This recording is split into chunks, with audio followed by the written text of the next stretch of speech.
My name is, like you said, my name is Eric. I manage mobile web development for Match.com. Um, Mike here, Mike Richard, he's actually on my team. We've worked together for what, a year and a half now? 2 years? 2 years now? On a project. It's been actually a lot of fun. This wasn't quite my first experience with mobile when we started this, and I guess this would have been August of 2011. Since then, I've been doing pretty much mobile web development the entire time, and it's a lot of fun. Responsive web design is a technique that I think is incredibly useful. So I like talking about it. I think it's really interesting, and this is a talk focused primarily for developers. I want to see how you guys characterize yourself. Who would call themselves more developer than designer here? That is definitely me. Right? Is there anybody here who's more like web designer? Okay. Okay. To me, it's I do a lot of front-end web development, so I do a lot of JavaScript, I do a lot of CSS. But if you want to ask me, hey, does this color look good with this color? I'm not going to be able to help you. Yeah, that is a different set of design skills that I just frankly do not have. I read about typography because I find it interesting. That doesn't mean I can really give you solid typeface recommendations. So this is definitely a developer-focused discussion. So let's get started. Now you heard something about responsive web design from Peter. He was focusing on email. I'm not talking about email at all, which is awesome for me because I know email clients are way behind web browsers, and so web browsers are therefore much more fun to program for. And so you go after that email. I'll let you do that, and I will stick with the browser. Now, in terms of strategy, usually when people are thinking about mobile, they'll take one of two strategies. This is the first strategy, which is have a separate mobile site, is the first strategy that Match took. That's where we originally took our project at Match. And the idea of that is, we've got an existing desktop site. Oh gosh, that would be incredibly hard and painful to make that work on a mobile phone. So let's just create a separate mobile site. And then at some point in the process, when they come to the website, we'll look at them and go, you're tiny, you go over here. Or you're big, and you go over here. And you have to make those kind of decisions.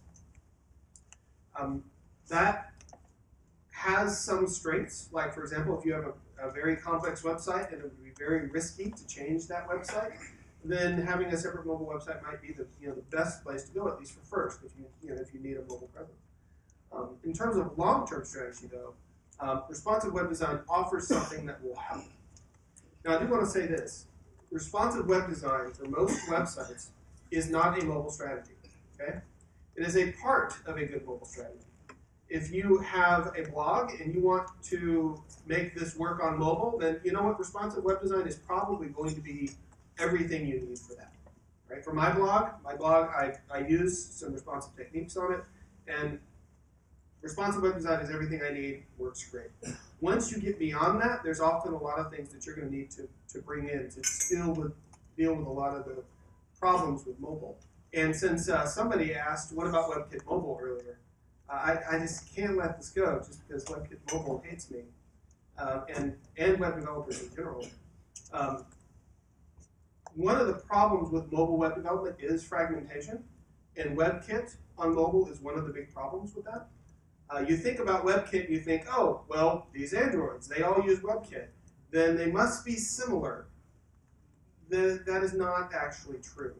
WebKit is just the rendering part of the browser anyway. So there's a whole lot to WebKit that you just can't say, oh, they're going to use WebKit. Therefore, I can assume this is going to look just the same on this iOS device as on this Android device as on this other Android device. That is simply not true.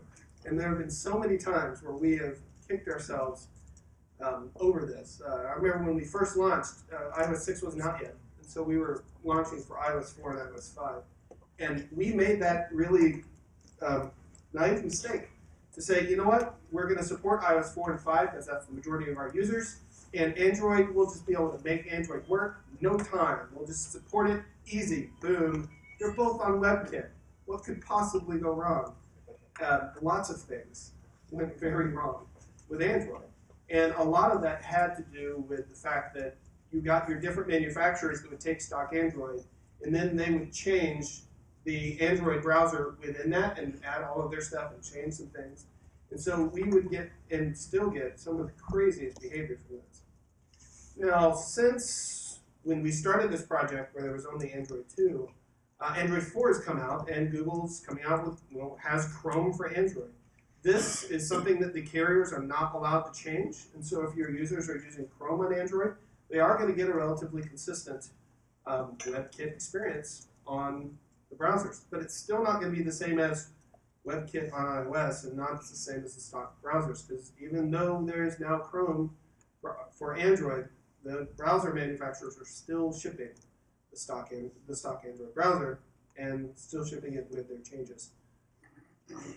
So, that being said, diversion, just had to say that just because it's a mistake that really made us lose a lot of time and caused us lots of headaches. In terms of strategy, responsive web design is good for handling certain types of problems, okay? If you want to talk about mobile WebKit and say, okay, this mobile WebKit has this different bug in this different scenario, responsive web design is not going to be helpful for you at all. All responsive web design essentially does for you is helps you handle different screen size and different screen densities, okay? Now, that's a big problem, right? There's a huge difference between using your iPhone or your small Android or using a middle-sized Android tablet or using an iPad or a desktop. So it's not a trivial problem, so I don't want to say it's not all that important. It's a big thing, but it's only really one part of a mobile strategy for something that's more than just content. Blogs, they can get away with it. News websites can probably get away with a lot of their stuff with just responsive web design. Match.com mobile, responsive web design is not going to solve most of our problems, but it will solve some major ones, and so I want to talk about it. So here's ultimately the question. What size do you want to support? Okay, when you're thinking about this project. Let's go to the Google. I'm going to ask the Google something.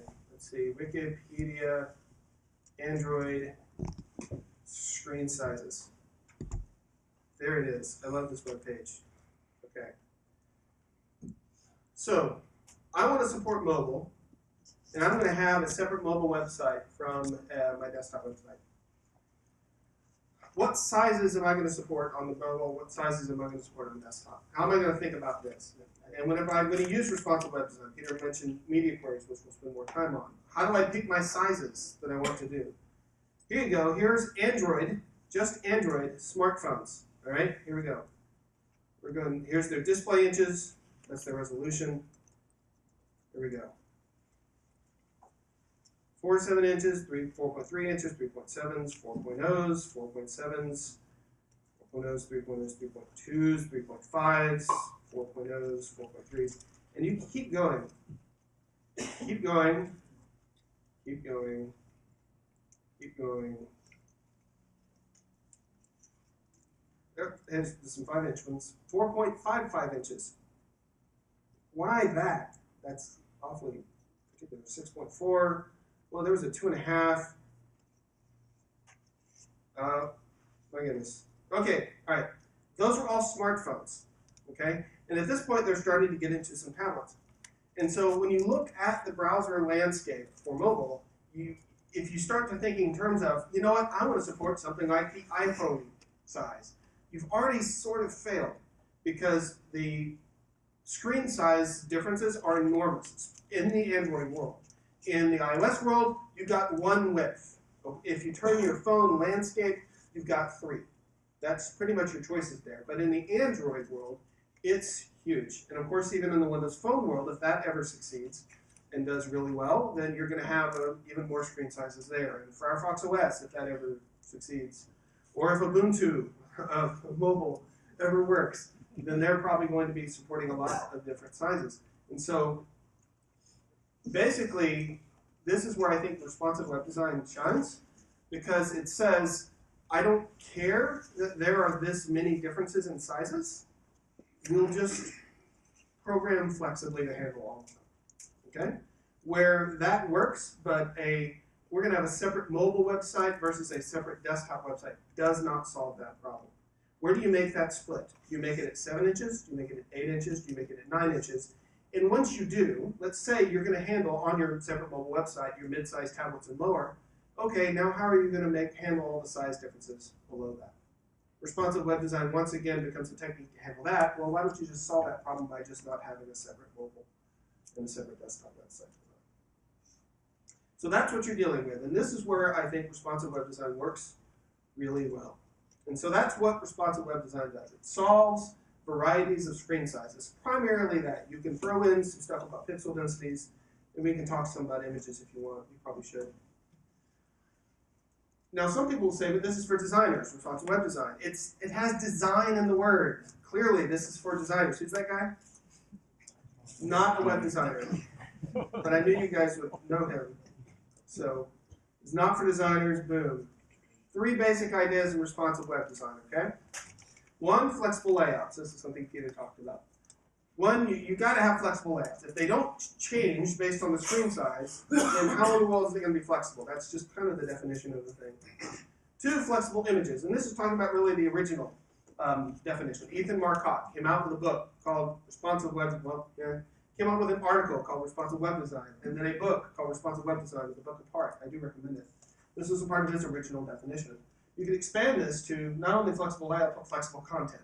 It includes text, images, video. If you have content within a page, it needs to flex within different screen sizes. And then media queries to come in and solve your problems whenever you shrink something down and it doesn't quite work. Now, you talked about tables earlier. I don't think realistically you can do responsive web design very well with tables. Now, I don't mean data tables, like you have a tabular data. That's not what I mean. I mean actually doing your layout in tables. I think it's much harder if you do that than if you were to use something like a div-based layout and whatnot. And we're going to talk about float-based layouts today. So I don't think you can do this very well. I think you're just going to end up hurting yourself. Now, in terms of email clients I know are much further behind. And so tables may work much better for those. But at least for browsers, you really should not work on that. Now, I want to go through some things on CSS layout. And a lot of people still use tables because they don't quite understand float-based layouts. And so I want to talk about a lot of these things. I hope you don't mind. And if so, then if you understand all this, then we can get through it very quickly. Let's see, do I have this up yet? I do not. Okay. I've got a number of rules I want to walk through in terms of how things lay out on a web page. All right? Number of rules. Rule number 1. Inline elements are as wide as their content, and their dimensions cannot be set with CSS. So let's go here.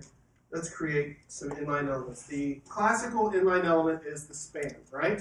Because it's display inline. That's talking about the CSS display attribute. It is display inline, and it has no style. Like a bold tag, that's an inline element, but it has a style attached to it. Or a strong tag, or an EM tag, or an I tag. A span is just like that, except it has no styling attached to it. So let's say this is the first. This is the second. This is definitely third. Okay. So we have 3 different spans. Let's take a look at this. And so based on what we said is, inline elements are sized according to their content size. And you cannot set their size according to CSS. Let's zoom in a little bit, shall we? Hopefully that'll work. All right. So if we look in here and we say, oh, and I'm using Visual Studio because I generally do ASP.NET kind of stuff, but all of this is what we're talking about is front-end development, and so this works if I was doing this in Sublime Text on the Mac or whatever. So ignore the fact that this is Visual Studio and pretend it is just a lowly text editor, which just messed up my text. And one last thing before we go on. I know it's a bad idea to use a dark theme whenever you're presenting, so let me switch that back to the left. There we go. All right, so we have some styles. Let's take a look at these. We're going to say border, solid, 1 pixel, red,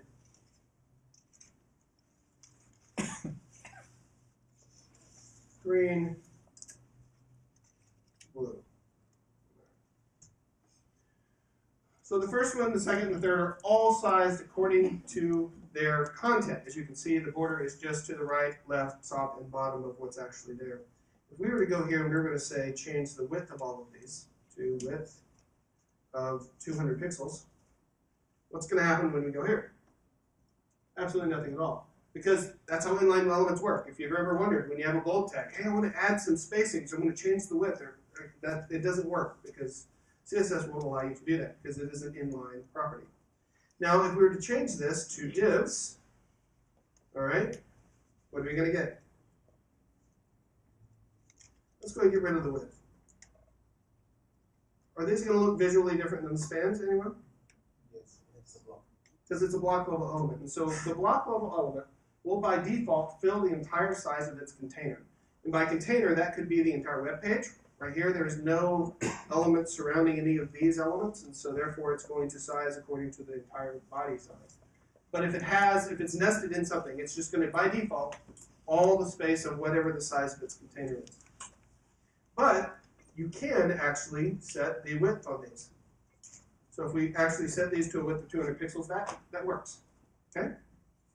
Now, you can control any of these elements in terms of their display property, let's see, by just doing this. Inline block. So inline block is a little bit different. Inline block, by default, let's get back to our rules, we're skipping ahead. Block spans, we talked about that. Inline blocks, by default, their content is, their width is defined by their content.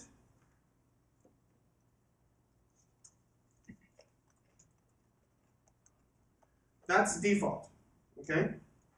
But you can actually set them, okay?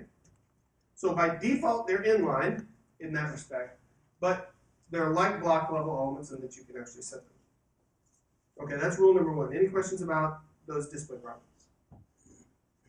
We'll see where this makes sense here in a minute. Okay. If an element is floated, it takes on the characteristics of a block element, regardless of its display setting, and the content flows will then flow around it. And so if we take, let's say, a span,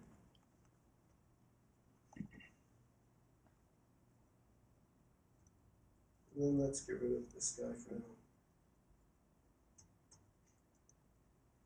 Now this span, I'm going to turn this, let's take away actually all of our properties here, except for the borders. Let's take away that too. All right. So we have these two elements here. We are going to float this first one left, okay? And the second one, we're going to put a bunch of dummy text in.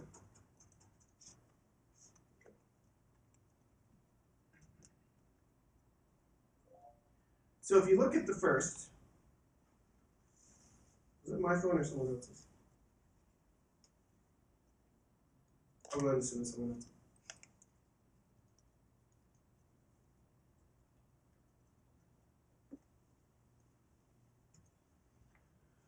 This first one is floated next to the second one.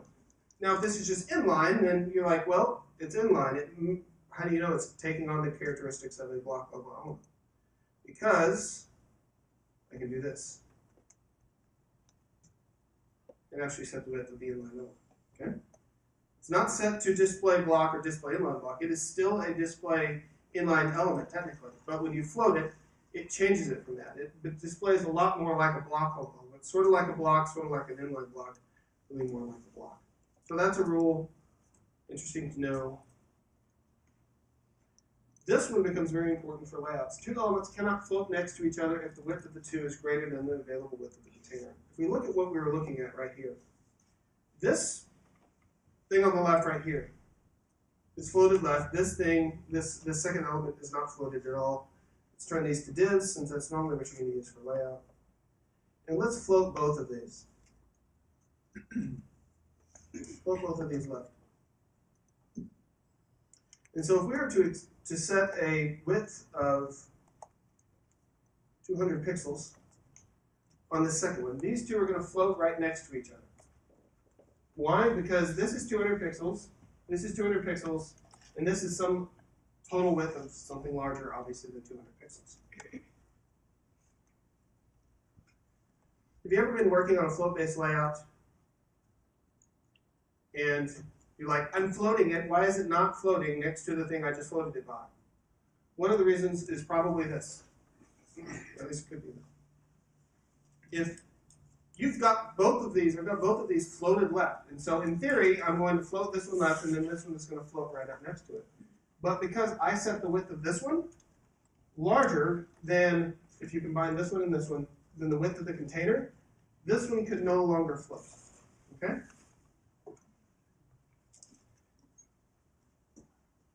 And if you want to think in terms of flexible screen sizes, we could just do it this way.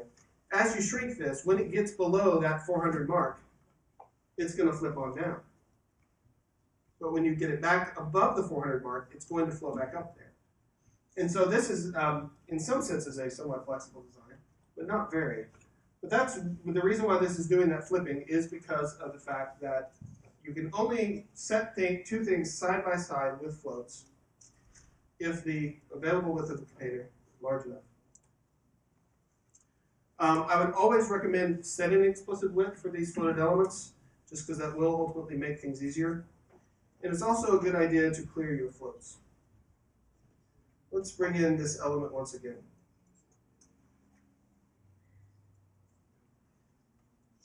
Let's pretend that this is a footer. Okay? Can we pretend that? Anyone? Thank you.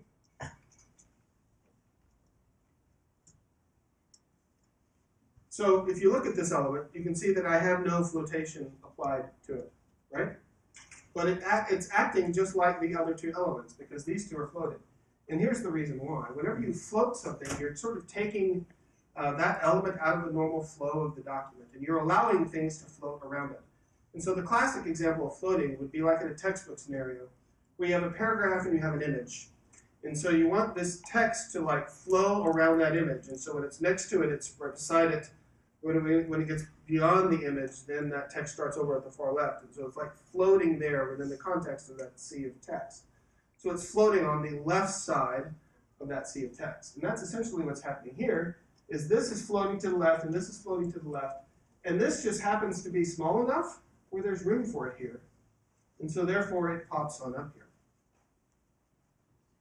It's generally a good idea if you know you don't ever want to float something, like if this is a footer, for you to clear the floats. And it's as simple as that. The clear element, the clear property in CSS, you can say left, you can say right. If you say right, it's going to clear right floats. If you say left, it's going to clear left floats. If you say both, it's going to clear both left and right floats. I usually just do both because it's easier, and it doesn't really matter ultimately. But as a general rule, if you have something that's following floated elements and you don't want it to be affected by the flotation of other things, then you want to clear it. All right, rule 8. If all the child elements of a container are floated, that container will collapse its size unless an overflow value is set. This one was the most confusing thing for me for the longest time in how this worked. So let's create a container for these. We're going to call this container. All right? And it is going to be outside of these guys. No, let's just do this one right here. These floated elements. All right. Style, background, color, black. All right. Anybody want to tell me what they're going to see? I just said the rule, which you might know anyway. We're going to have a lot of black on the screen. None. Oh, now I got to change it because now I need to quote Spinal Tap.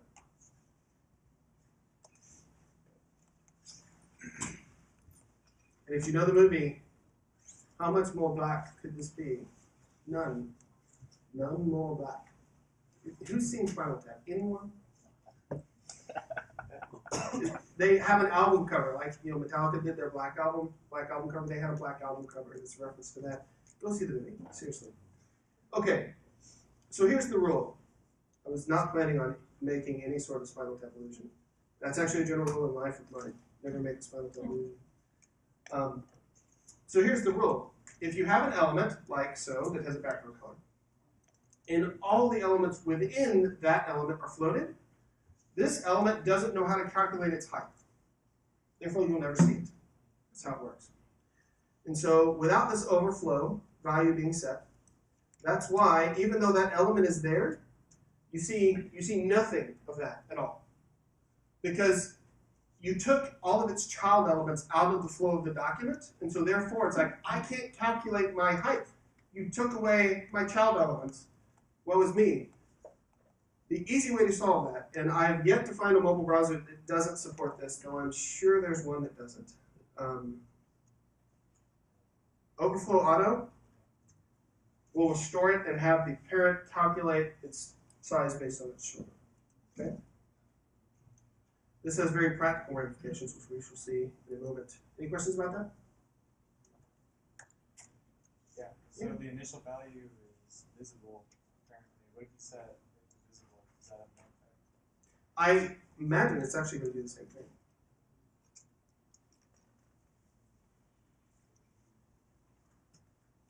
Yeah. No, interesting. So it has to do hidden words. That's what I would use. Interesting. I did not know that.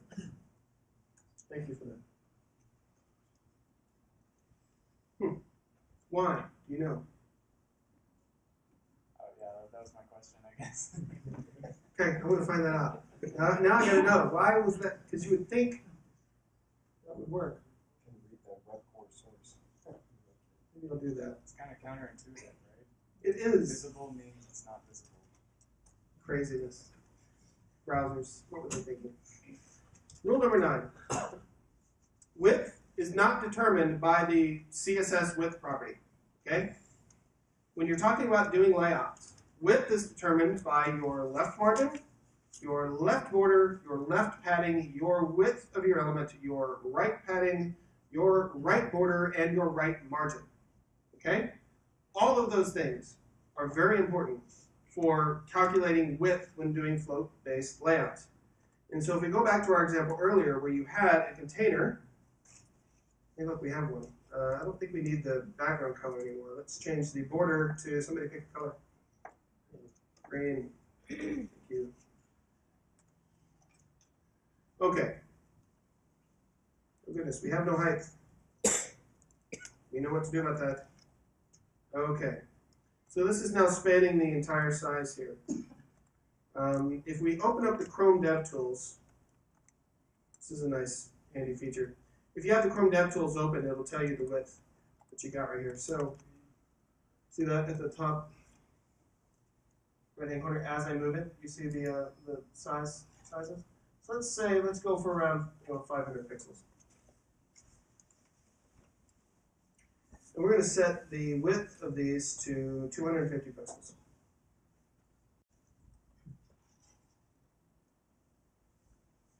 Okay. Ta-da! That's over.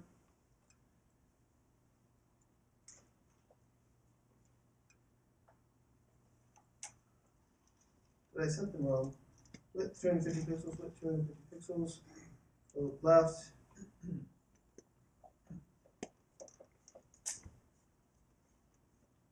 Oh, there we go. Can you zoom or something? That's probably what it is. Thank you, Mike.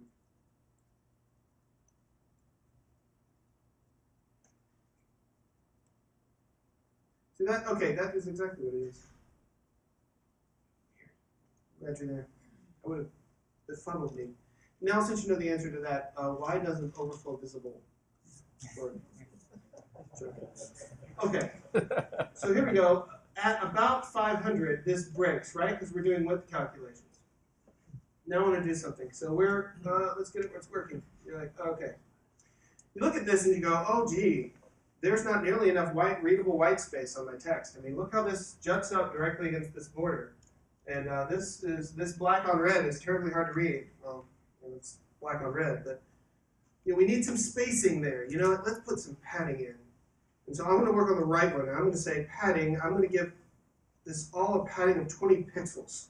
So that's going to look so much better. Okay? Oh, snap! Where went my layout? And the reason why is because when calculating the width of this, all right, we can't look at the fact that I set this at 250 pixels. All that did is set the width right here. When I added padding of 20 pixels, that added 20 pixels all the way around, which means ultimately the width of this is now not 250, but 290, because it's 20 pixels on the left and 20 pixels on the right. And so this totally messed up my layout.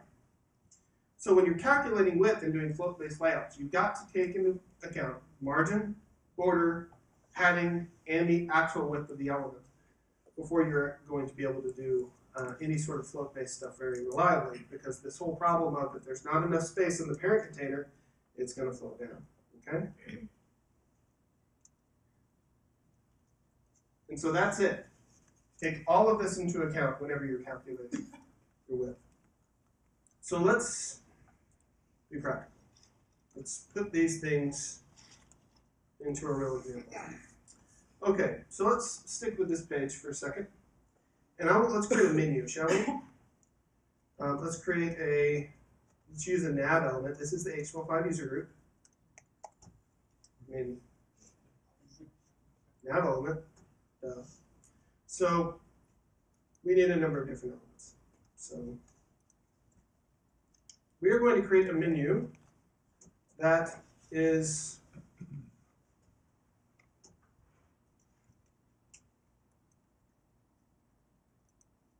horizontal.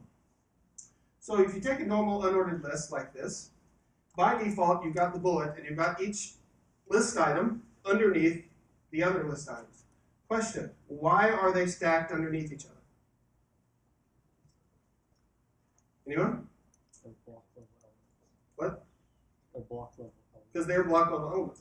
By default, because they are block level elements, they will span the entire width of their container. And so that's the rule. So let's go ahead and give their container border solid 1 pixel, pink a valid color there. Can you see that? Really? All right, I'll just, let's somebody else give me color quick. Black. Okay, like it is. So this is the width of the container, and so these are going to span the whole thing. Since each one spans, the other one has to then come after it. So if we want to turn this horizontal, let's make this a black background, white text kind of menu, all right? Let's do this several different ways. And by several, I mean 2. Is that a allowable definition for several? Okay, so we're going to say nav li. Let's turn everything into display inline block. At work, people want to use inline block for everything. So, we're going to do that, Mike. So we're turning this thing in this inline block, and now let's get rid of all the margins. Let's get rid of all the paddings, and you know what? For nav unordered list, let's do the same exact thing.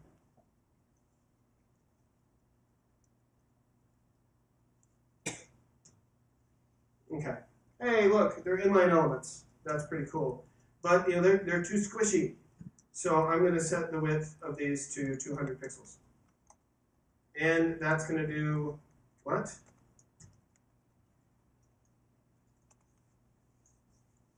Well, that's actually sort of going to work. And the reason why is because you set them to inline block, you can set the total width of each of those elements, and that kind of works. And whenever you squish it, it kind of flows down. But that makes kind of sense, because inline block is going to work something like floating, in that they will stack up horizontally as long as there's room in the parent container. But when the parent container gets too small for 4 of them to fit, the 4th one is then going to fall next, and then next, and then next.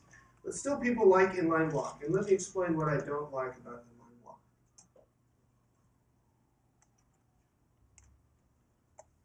Does HTML have significant white space? Do you know what I mean by that? Yes, most of the time, sometimes, sort of.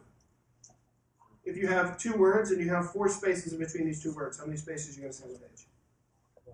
You're going to see 1. If you have a div, and then you have, I remember when I first started doing web design, I've got a div, and I want more space between this div and that div. I put a lot more returns, and I save it. And I'm like, why isn't this working? There's more space on the page. Web development's so stupid. That's what was going on in my head. It does, some white space does matter sometimes, where the rules are different. Here's one area where it kind of bugs me.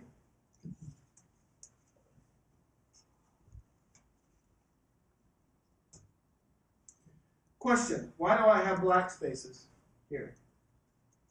One space between your lines. Yeah. That bugs me. When you're doing inline block and you're trying to do layout with inline block, if there's any white space in the DOM, as there is, and that white space may be tabs, spaces, just carriage returns, that's going to affect, maybe subtly, but that will affect the layout of your page. Like if we get rid of this little white space right here, you should see that black space between the first and the second go away. Okay? I don't like that at all about inline block, because it comes in and kicks you in the shins in very unfortunate times. And so instead of inline blocking that, get it back to there, we're actually going to float these. So float left. And now we've got rid of our spaces. Well, we have those pesky bullets. So list style type. Okay. So that's how you can make a horizontal menu. Now that red is horrendous, and so I've proven my point, so I'm going to get rid of it. Oh, that's not what I wanted to do at all. See, that gets us to the next point, the overflow. Okay. And so because we put our background color on the UL element, and we floated all the internal elements, the black was not showing up. But if we do overflow auto, then it ultimately works. So now we get essentially the same thing with inline block, and it does wrap because the size of this container is too small. This is where we'll use media queries to solve that problem in a minute. Okay? Now let's do one more example of this. So we have a header. This is sort of like our header, right? And we have our main content, and then we have our footer. So let's make this main content a little bit bigger. Okay?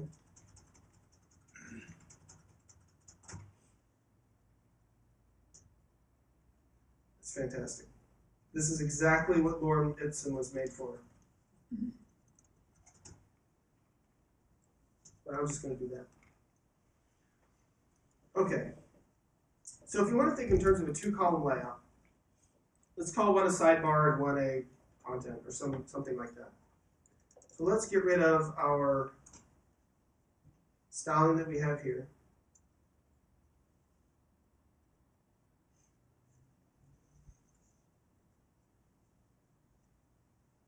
We're going to call this the, do we want the sidebar on the right or the left? It doesn't matter. We'll do it both ways.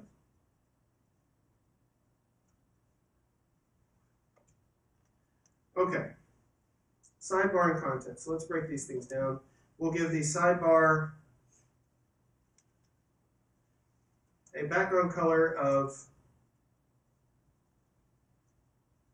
let's give it a light gray so we can see it. That is what will eventually be our sidebar. And then this next one is our main content section. Okay, so if we want to do a 2-column layout, we think there are rules. What do we need to do? Well, first of all, we're going to need to float these 2 DOM elements, right? The left one, this one is going to be floated left, because we want that on the left side, because we're going to start with the left sidebar. And we'll float this one to the left as well, if we want to, or to the right. It's actually not going to make any difference. And we'll see why here in a second. And so when we do this, we're going to want to make sure that the width of these is smaller than the width of the container.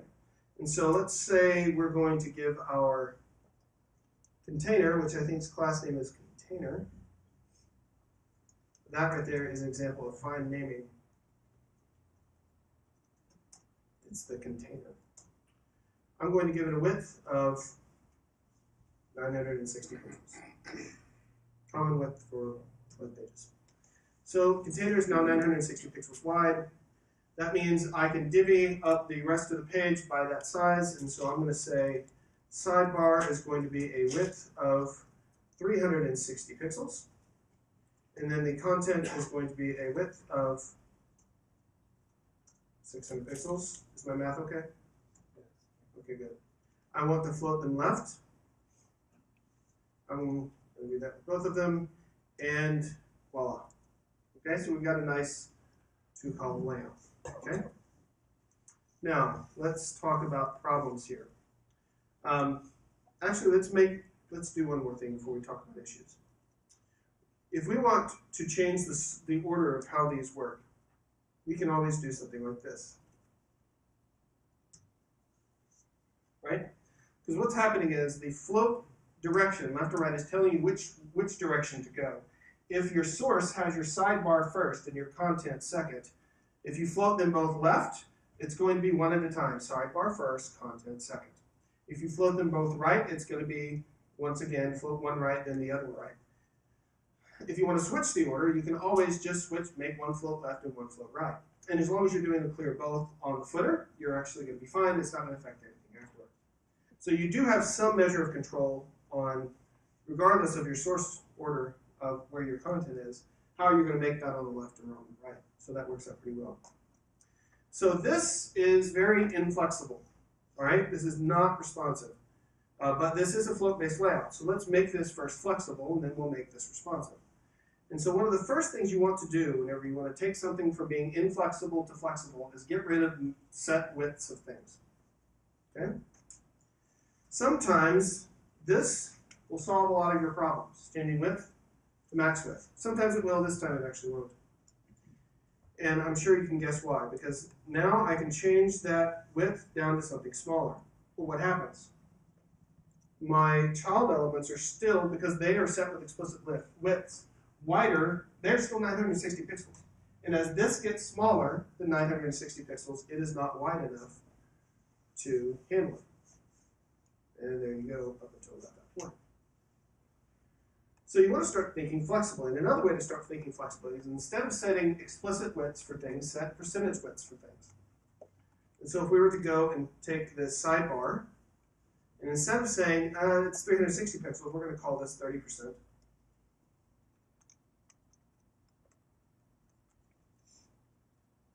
We're going to call this 70%.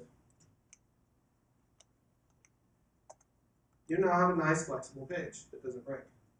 Okay? Now remember our width calculations. Let's go back over that again. I'm like, oh, that text is jutting way up against that border. We want to do something about that. So let's add some padding to this. We could mix in explicit pixels, but that's going to make the math really hard for this. Let's just do a percentage. Let's give it a 2% padding. Okay?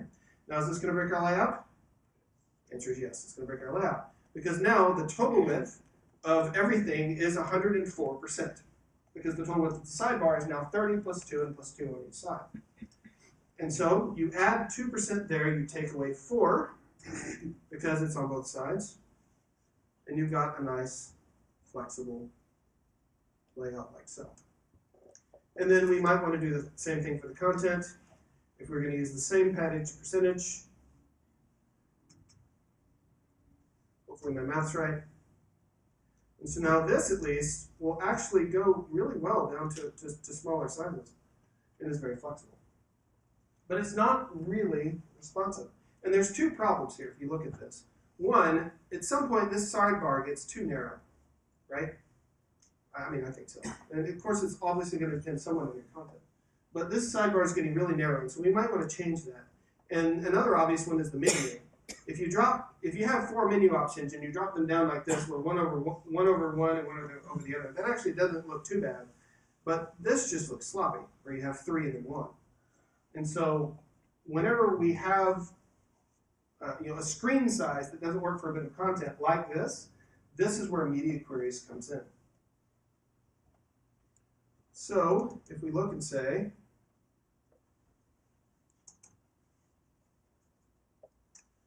media query, media has been in CSS for a while. You can target different things like screen, braille, handheld. I've never targeted that before. What's new is this. Let's do something really crazy, like change all the divs colors to yellow.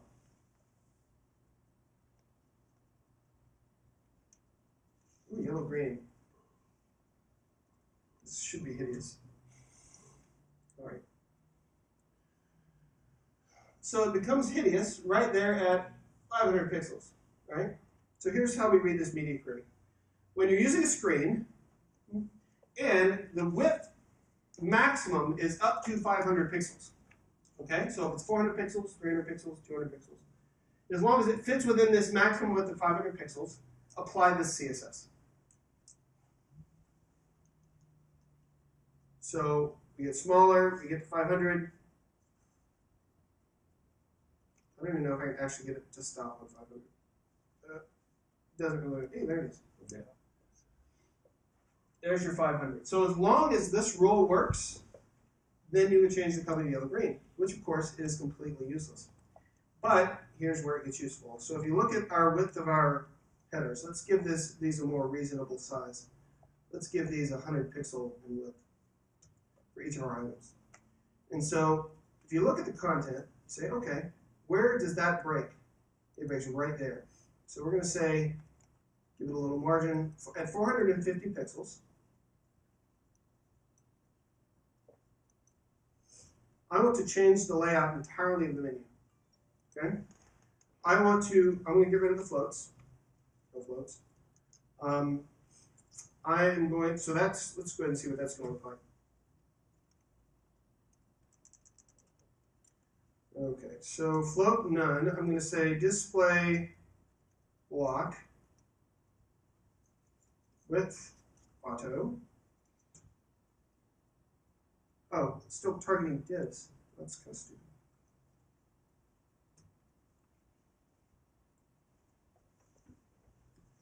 I don't think we're going to, yeah, we'll want that, and that'll go back by nature. Okay. So by clearing the floats, by removing them, excuse me, not clearing them, by removing them, by saying float none when this happens, and setting their width back to auto, because we want them to stretch all the way across the screen, and doing this, text align center, and let's add some vertical padding.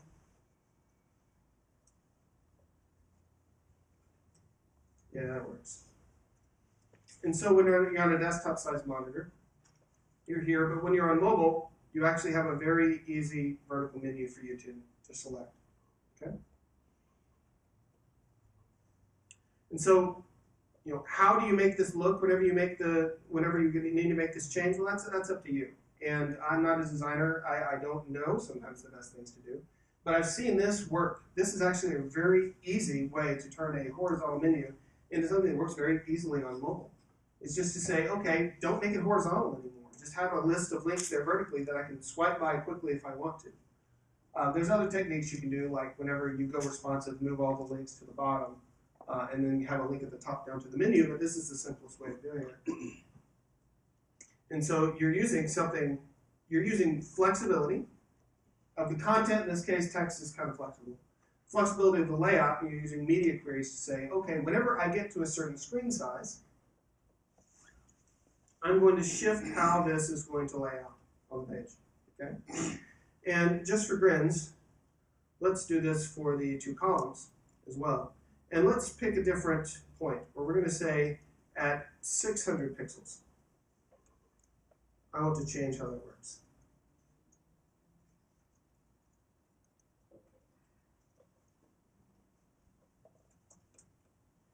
I'm going to take content and sidebar. Let's see if we can just do all this in one declaration. we're going to kill the floats here too. We're going to set them as a width of auto.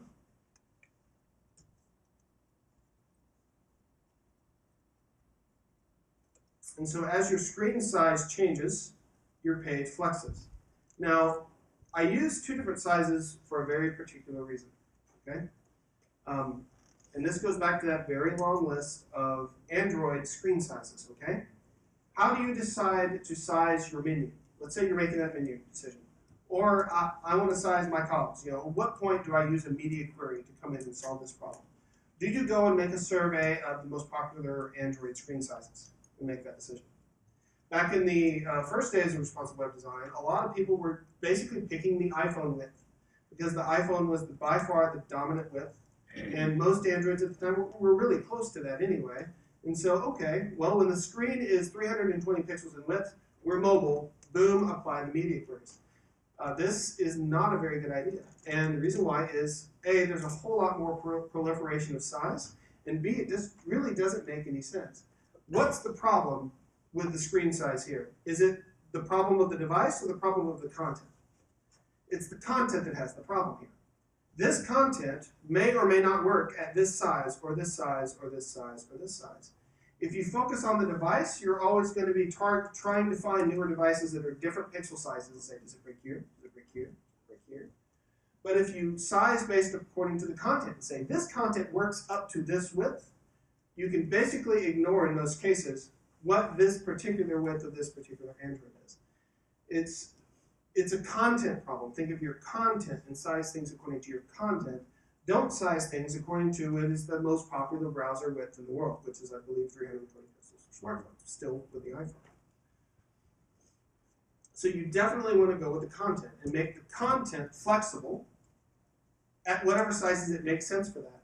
And for some pieces of content, you might have multiple media queries, where it may be one thing at one size, then at another medium size, then it doesn't look right. So you change it again, then at a really small size, you change it again. Or if you want to start supporting these watches, or in a really small screen sizes, and you might even have a smaller screen size. I haven't tried that, and I don't want to anytime soon. I'm sure it'll be awesome whenever those watches are awesome. But whenever you're thinking about these kind of responsive scenarios, think about the content itself. Where does the content break? And wherever the content breaks, that's where a media query is appropriate for you to use. Okay? Let's look at a practical example of responsive web design. Let's take it out of this. I'm just showing you boring divs that have sample text in them. I want to show you a blog. Like I said, I'm a .NET guy, but I also do some Node.js and have dabbled in Ruby, though I've mostly forgotten all of that. There's this guy, his name is Derek Bailey. I like his blog. I actually like this whole blog. It's mostly made up of .NET people. But I like this blog. The problem with his blog is sometimes I'll be on Twitter and I'll see a link to their blog and I'll go, hey, I'm going to click on that. I go click on that and I look at my phone and I'm like, this is horrible to read because I have pinch and zoom on my phone. And if you look at something like, let's move this guy over to this desktop. Here's your iPhone emulator. Now imagine this much smaller because, let's see, device, can I shrink? Hardware. There's a zoom under the window. Scale. Okay, here we go. Yeah, this is more like it, I think. So you've got this really annoying page, and you're like, I can't read this. So you double click on it, and then it zooms in. And sometimes that works fine, but sometimes you're having to, you have to be careful about how you scroll, because if you accidentally go too far to the left, now your content's off on the left. It's very painful. Responsive web design works really well to solve these scenarios, especially for blogs. And so what I want to do is I want to take his blog, and I want to make this one page of his blog responsive, and that should be fun. All right, so here it is. Here's the live version. Here's the not live version. I've saved it on my computer. I've stolen all of his source codes. I've saved it on my computer, and we are going to change it as we go along. Now here it is. Here's his page. Now, I'm not going to blame him for any of the things that we see here. This is a WordPress blog. I will blame WordPress entirely on this. And so don't take anything that I have to say here as statements against Derek Bailey's abilities. It is his blog's fault. Now, one thing he uses or they use, this is a group blog, is they use something called the 960 grid system. Anybody use the 960 grid system ever? Few of you. Have you guys heard of the 960 grid system? So the basic idea of the 960 grid system, and others like it, is it's really a tool for designers, I think. Designers like to think in terms of grids and layouts for pages. And the nice thing about 960, that particular number, there's several things about it. One, it's divisible by a lot of nice numbers. I think both 12 and 16. So if you want a 16 column layout on a page, you can do that at just setting the maximum width of your content at 960 pixels. Isn't that right, 16 and 12? Somebody who knows math? I'm not good at math. That's why I'm a programmer. Okay, good. No, that wasn't supposed to make any sense. So the 960 grid system is really, it's a tool for people who think in terms of column-based layouts, of grid-based layouts. And so you have like a 16 column grid. And so if you look here on this element, it says container 12. You might think maybe that means we're working on a 12 column grid, and if so, you would be correct. So if you look at the Chrome DevTools, and we look at here, and I'm going to find container 12. There it is. If you, in the Chrome DevTools, click on an element, and I know this, just happen to know this because I've spent some time looking at his source code to see how it works. I click on this element here, which is called container 12. If I look over here, it's set to 960 pixels in width. Okay? So what this means essentially is container 12, I want it to be all 12 columns, and so therefore the 960 pixels in width. And so this right here is one of the main reasons that whenever you squeeze his page, you see scroll bars at the bottom rather than seeing the content flex. Okay? And one general rule of thumb is, if you ever see scroll bars at the bottom, then that problem of being able to slide the page back and forth on your phone is probably going to be there. Because there's play here, because the width of the content is too wide for the viewport. And so that's ultimately what's causing it here. So what I'm going to do is I'm going to go through and I'm going to say, container 12, you are gone. And I'm going to look for everything else called container.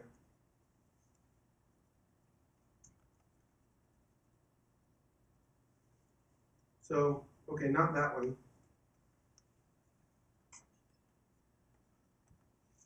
My goodness, so many container 12s. Are we done? We are done. Okay. So I've now basically killed his grid. We no longer have our sidebar, but notice there's a lot more flexibility here, at least in terms of the text. We still have a scroll bar and we still have a header, so we're definitely not very flexible and responsive yet. If we want to go searching for our sidebar, then we find it here at the bottom, because the grid was what was ultimately enforcing that. Now another thing I'm going to do here, just because this will make things easier, is I'm also going to go in and say all these grids,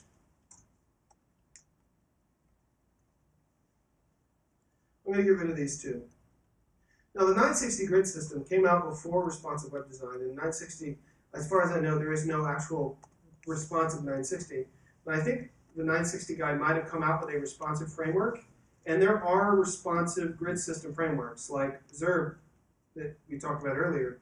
Zerb Foundation is a responsive framework, or Twitter Bootstrap is a responsive framework that allow you to set these grid sizes and column sizes and whatnot, but still be responsive, and then have it give you some level of control. Let's see, we've got all of these. So at this point, we should have utterly destroyed his entire layout. Frankly, I feel a great deal of success in utterly destroying his whole layout.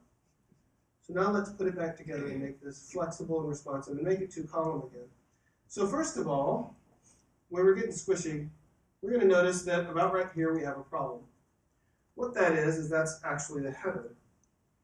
And so let's go through and find that header. Now, if we're using our Chrome DevTools, the easiest thing to do is do an inspection here. We can find, okay, here's the logo, and then here's the image. So, go back to our page. Let's put here at the top, we'll just inline some style right here in a block. We're going to say logo, and then there was an image in the middle of that, right? I want to do something real quick. Let's see what happens if we do this.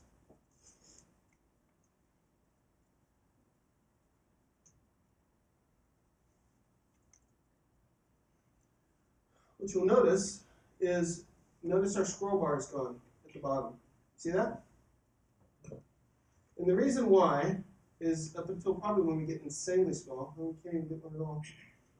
The reason why is the largest piece of content in this piece is the header. Okay?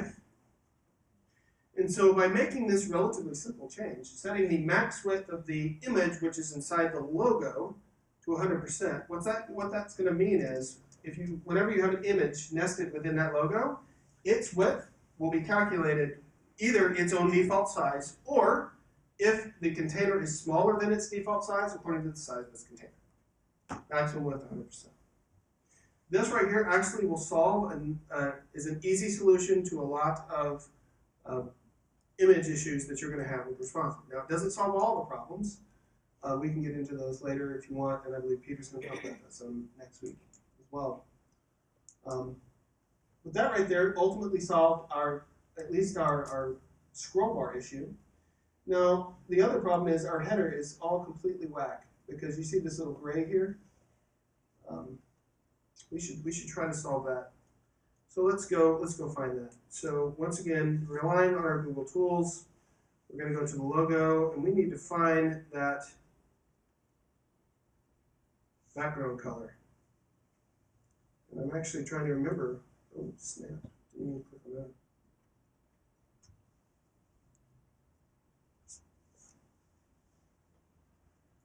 That's right, it's not a background color, it's a background image.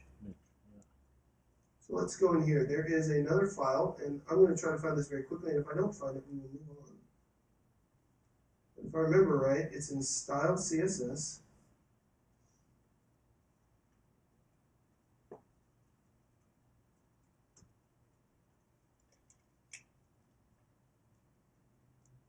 It's just background.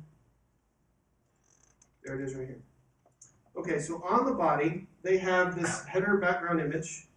Okay, and then this background color. And so what's going to happen is, let's say we remove the background color, and you look back at this guy right here, you're not going to see any difference.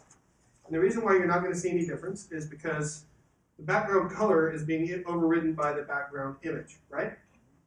So we're going to take this guy, I want to move him entirely. And I'm going to put him back here, and I want to put him in the logo. Okay.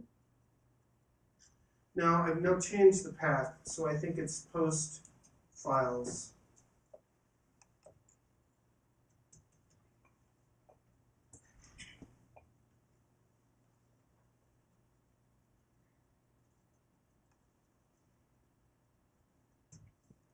Okay, good. So we're seeing the background image there. We're not really seeing the background color, which is fine. We don't really need it. So now, notice as the background size changes, so does, can you see that background image? Barely? Let's get rid of the background image and let's just go with the background color, just so we can see it. Let's give it a 7. Something a little darker. Okay.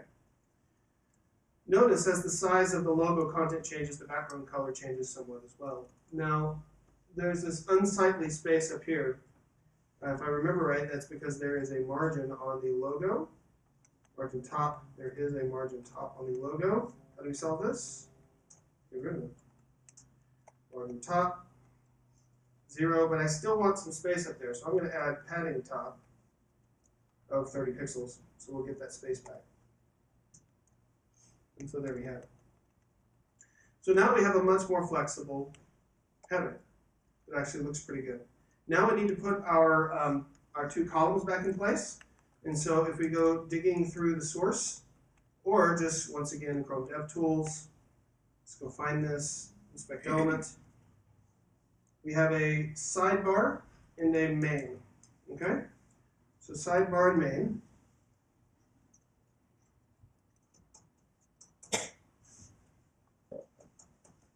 So let's give because I don't know exactly what the widths are, so let's give plenty of extra room and then figure out what's actually gonna work pretty well. We're gonna float both of these left, and we're gonna say the width of this is 50%. This should be way too much, so let's raise that up to, let's go to 70% and 25%. And so the thing I'm worried about right here is the size of the total content. Remember our width calculations? Let's just see if it's going to evenly fit. It is. Okay, great.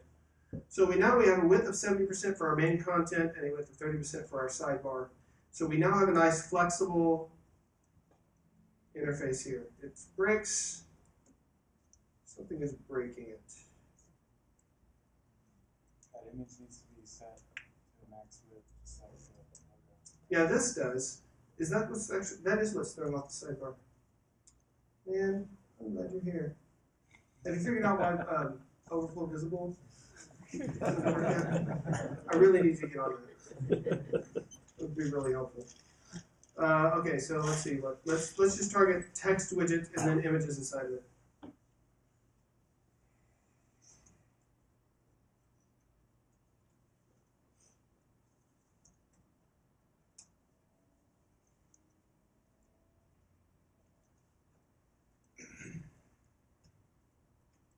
Voila, and that's exactly what it was. Thank you. So and this does make sense, as the sidebar's size changes, the content within the sidebar also has to change. Now, when you get down to about right here, it breaks again. If I recall correctly, this right here, this element is an iframe to another site. And I'm just not going to deal with that right now, so what I'm going to do, you can still deal with that. Now, I just don't particularly feel like it. So what I want to do whenever we get to about this size is let's switch the layout of this. It's 700 pixels. So let's say at media screen and max width 700 pixels. Voila.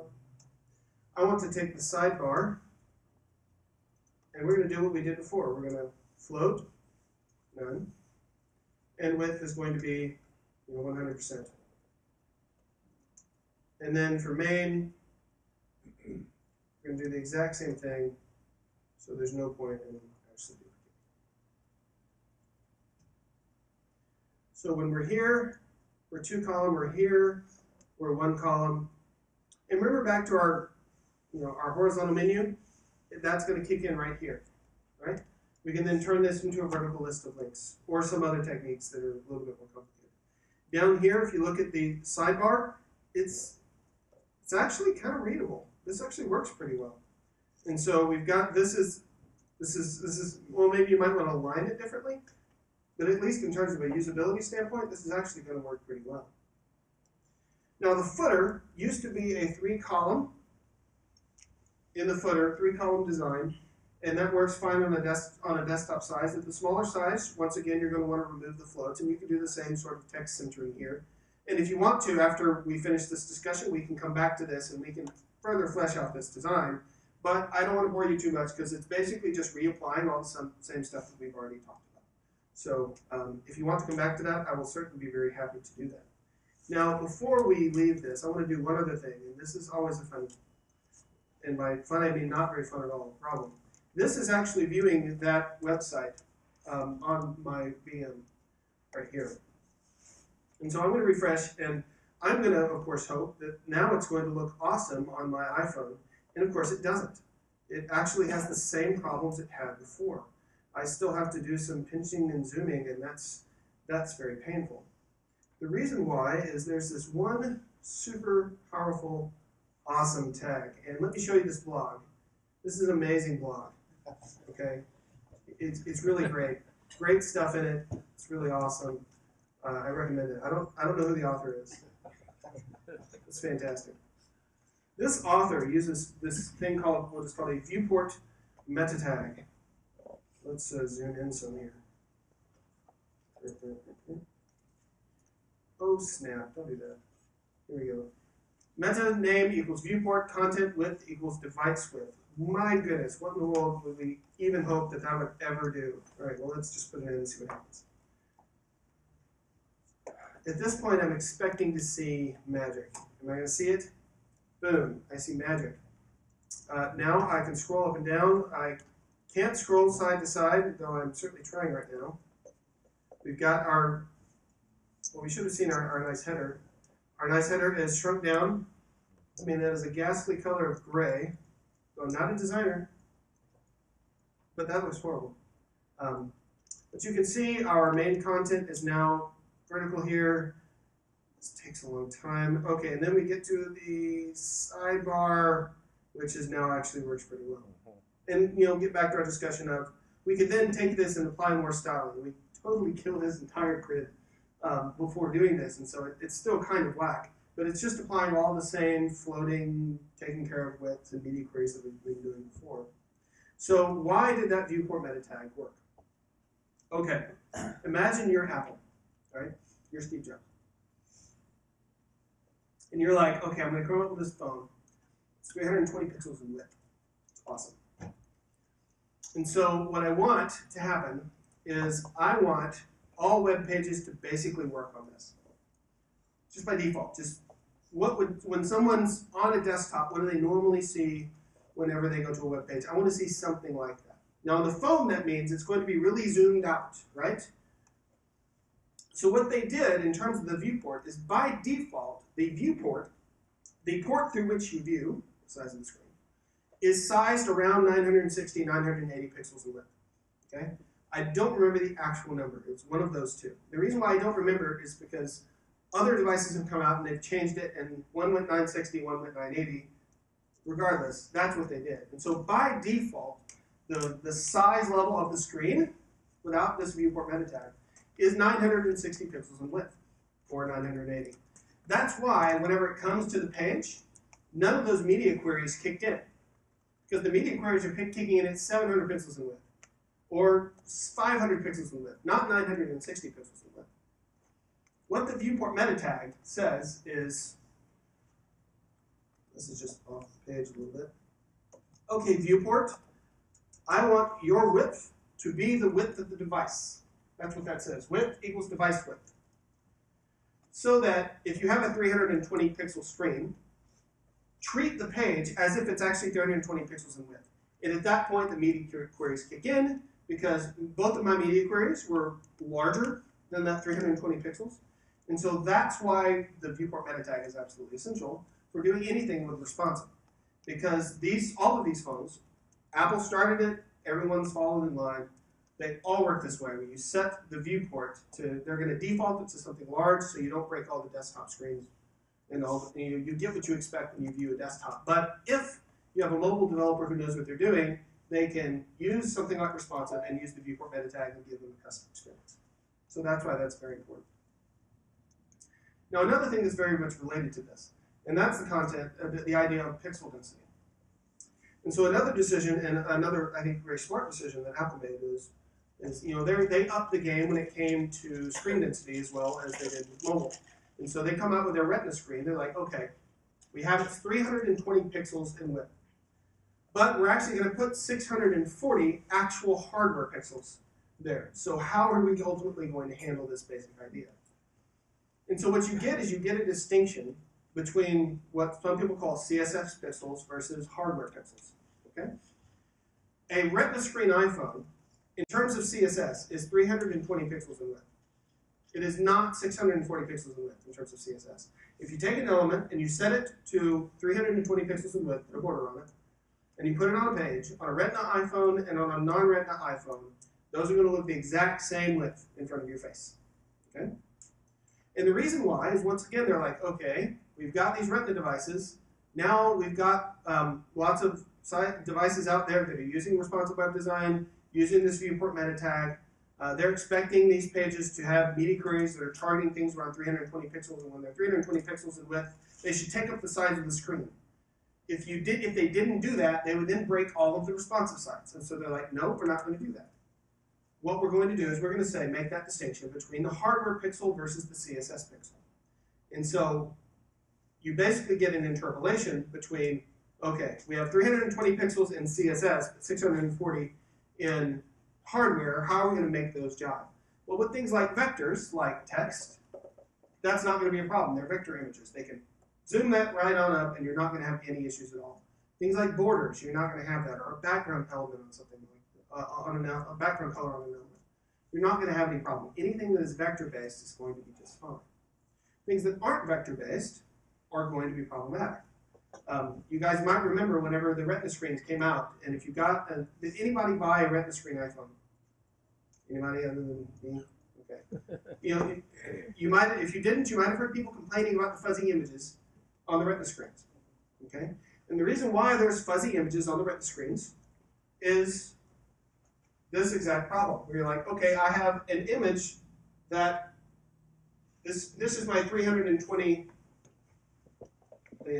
320, we'll put that in quotes, 320 pixel width screen. I have a 320 pixel raster image, JPEG, okay? Well, in terms of hardware pixels, that's that size, okay? And so what they do is they say, well, it needs to be 320 pixels in width, so they basically size this guy up to fill up the entire width of the 320 pixels. And you know that does bad things to raster images. You're going to often get fuzzy artifacts from that. And so that's why the Retina screens were a problem. And so they solved a lot of the major problems by just saying, you know what? We're not going to make an equation between hardware pixels and CSS pixels. We're actually going to distance the two. We're going to keep things at 320 pixels. And that's also how the other manufacturers have pretty much followed up as well. If you get with Android, you can sometimes get 3 times pixel density screens. But there's still, what? Or 1.5. There's that too. But they're still sizing according to a CSS pixel, not a hardware pixel. Which means your media queries, fortunately, will work the same across all of them, unless you're dealing with things like raster images. And that becomes a pain, and then you get the whole problem of responsive images. So,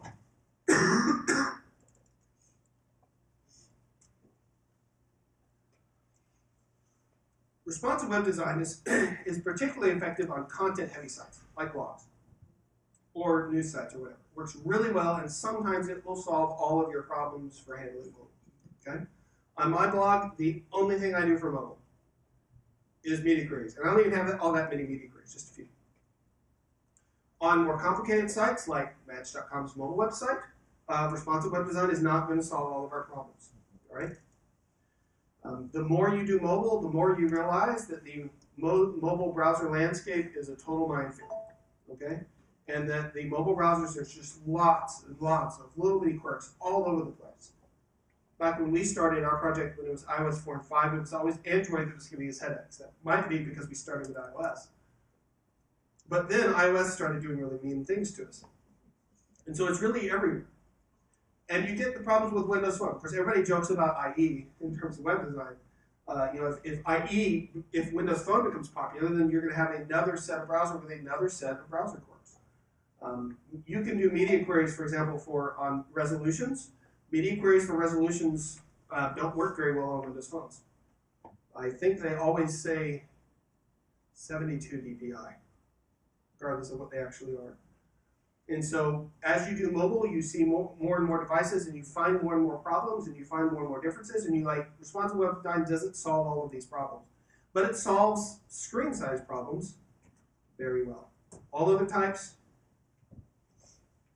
you got other things. Now, in terms of other mobile techniques that you can use, I'll just list a few. Sometimes you might want to do server-side changes to how the markup goes out before you go to the server. Okay? Like, let's say for some reason you're like, well, this particular widget doesn't make any sense on a mobile screen for whatever reason. Maybe it's Flash, and you don't want to show Flash to mobile because that's going to be broken on iOS, or whatever the reason is. On the server side, you can make a decision. I'm not, whenever they visit this page, going to return this chunk of XML content that's normally in the page to the browser. Now, in many ways, this is problematic because don't you hate it when you go to mobile sites and you're like, this mobile site doesn't have all the content that the desktop site has. That really bugs me. And on a usability standpoint, there are some people that only use mobile phones for the web. at all. They don't own desktop computers. If you have a mobile website that only has a part of the content, you are at the very least not helping yourself. You actually might be hurting them. And if you're working on like a government agency or something like that, that's going to be where there's going to be accessibility guidelines that you have to obey. Having all the same content on mobile and on desktop is going to be particularly important. So removing content may not be a good idea, but sometimes the server side can be useful. Now, if you're going to use server side, you're often going to need to know what you're looking at in terms of device before you decide what you're going to show. The most common way of doing this, and as far as I know the only sane way of doing it, is to use user agents. All browsers send what is called a user agent to the server when it makes a request. When you're using your desktop, and if you're using IE, and you go to www.google.com, Google looks at that user agent, and based on that user agent, determines what markup it returns back to you. And I know this because I have a user agent switcher for Chrome, and sometimes I use that for my testing, and I put it on Android, and forget about it, then accidentally go to google.com, and I get a very different set of HTML. Even though the screen size is a full screen size on my laptop, I get different HTML. Well, it's because they're looking at the user agent and going, you're mobile. I'm not, but you're mobile. And so therefore, we're going to give you mobile markup, mobile-friendly markup. And so they're using this technique. Now, most normal people don't do what I do and use user agent changers for browsers. That's not normal human behavior. I'm a web developer and mobile, so we do this like all the time. It's one of our best tools.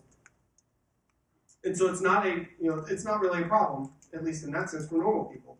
But that's something you're going to need to do. But dealing with user agents is ultimately a pain, because there's a lot of different variation in user agents. Of course, IE has very different user agents than WebKit has. Android WebKit versus Chrome versus iOS versus Firefox. They all have slightly different user agents. And sometimes if you look at if you get a log of all your user agents, you find weird things like sometimes the spaces are all removed out of the user agents, or everything's lowercase, or other weird things that we've seen whenever we've looked at user agents at Match. Looking at user agents, though, can be very useful. You can do some basic regexes, or you could just do some little string manipulation, or use some projects like Wurfel. That's one we use at work. Or Wurfel is a code project, basically a code library, where you give it a user agent, and it returns back a bunch of capabilities. Well, you gave me this user agent. This is an iPhone running iOS 6.1. It has these various browser capabilities and this and that and all that. It's what we use at work. It works pretty well. There's several different projects that actually do that. So those are useful as well. Also, and some people are uncomfortable with the user agent detection and go with something called feature detection. So instead of saying, I know iPhones don't have this capability, so therefore I'm not going to show it, instead, in the browser, look to see if the browser has that capability, and then hiding or showing something, for example, to do that. Like, for example, geolocation. You can look to see if a browser in JavaScript supports geolocation. If it does, use the geolocation facilities. If it doesn't, don't use them. That's a common technique as well. What we do at Match is we do a more of a server-side approach, but really a hybrid approach would work really well. There are some things that can't be determined from a client-side feature detection. Okay, something we just ran into. We made a nice touch interface for a widget on our website. Worked really great on iOS. All the features were there for Android. Android's touch model is almost exactly like that of iOS's. Not exactly. Almost like it. Almost exactly like it. But in terms of performance, it is much worse than iOS. And so even though this worked pretty well on most iOS devices and on the newest iOS devices, just very fluid, very super nice, on Android devices, it was working horribly. You can't tell performance based on a feature test. You can't, there is no browser flag. Does your browser stink? All right, in terms of performance. You can't do that. What we did is we saw, okay, by using this thing, this is almost useless on an Android browser. So when we launched the feature, we had to turn it on for Android, and now we're working on getting it working for Android and dealing with Android's flaws. But that's not something you would be able to tell from a client-side feature detection. Has slow JavaScript is a property that we have, but that's something we infer from the user agent, not from the browser itself. So a combination of these various different techniques of server-side rendering versus client-side handling it with responsive web design or whatnot, user agent techniques or using feature detection. There's a number of things you can do to solve your general mobile problem. Responsive web design solves the screen size problem. Solves that one really well, and the others not so much. So that's really what I wanted to talk about. So if you have any general questions about mobile web development, I'm here. If you want to talk about float-based stuff, I'm here. If you want to go mess with that blog and tweak some things and see what things work and what things don't, I can do that too. So any questions? Yes, have you guys looked at what to do in Google Glass and LaForge Optical? I've never heard of LaForge Optical. We have one member of our team, well, two members of the mobile team have Google Glass. Oh, you're right. 3 members, one on the mobile web team, one on the Android team, and one on the iOS team, all have Google Glass. I want to mess with it. Our very sensible product owners look at that and go, no one is going to visit our site on Google Glass anytime soon. So no, we're not going to do that. That's pretty much how that works out. It's the same reason why we still don't support on our main mobile website Windows Phone 8. It is just such a tiny portion of the population. It's like, do we go and make Windows Phone 8 work? We have a very basic site that they can use so they can get to their functionality. But do we want to spend a whole lot of time making Windows Phone 8 work? Or do we want to really focus on the 95% of our users, which is Android and iOS? I actually really want to support Windows Phone, but the business decision so far has been to, no, we don't have any users really using that. We're going to work on Android and iOS. And we capture the user agent data for all of our users, and so we know exactly how many users and what different types of devices are going. And we look at that and we go, no, it's just not there. I haven't noticed anyone using Firefox OS except for me on the site. And so that's another one we haven't chosen to support. Yeah, all the phones are so Google Glass falls under the same thing. Now what? I said all the Firefox OS seems to be in Europe and South America right now. It hasn't really hit these shores. LaForge Optical, they're the Google competitor, and their emphasis is on prescription lenses. And what they have, it's a 5-person tiny startup out of Boston. And what they're doing is that they're using these prescription glasses as like a lens, and it's an application in the smartphone. I've not heard of them. Yeah. They're going to Kickstarter. I think it's this month. Might just be on Kickstarter. Now, hopefully, and here's the thing about responsive web design: it's this, the media queries and stuff. It is a part of the specs now, and so this should be supported pretty well here in the future. And so Google Glass, hopefully the browser on that thing supports media queries, and Samsung watches and everything else that's coming out. And if it does, then responsive web design will work for them. If they don't, it's not going to be any good at all. Yes, I don't understand it myself, but our guys who have it, they love using their Google Glass. It sounds like a brilliant way to look like a collide with the light. I don't want to wear that thing on my face all the time, but they like it. Sorry, but getting a dry throat. Pull up on there. You said media queries are going to be pretty well supported in the future. What are some major limitations now? I know you touched on them, and you touched on them before. That's a good question. I'm glad you asked that because I need to clarify. They are actually really well supported now. Media queries work on Windows Phone 8.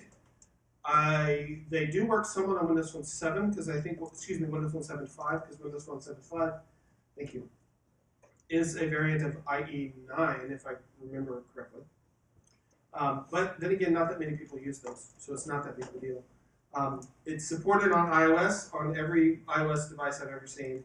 They're supported on every Android device I've ever seen. On browsers, you can get some basic polyfills, something that will go in and spackle the functionality onto a browser. You can get those for like IE6 because IE6 does not support them.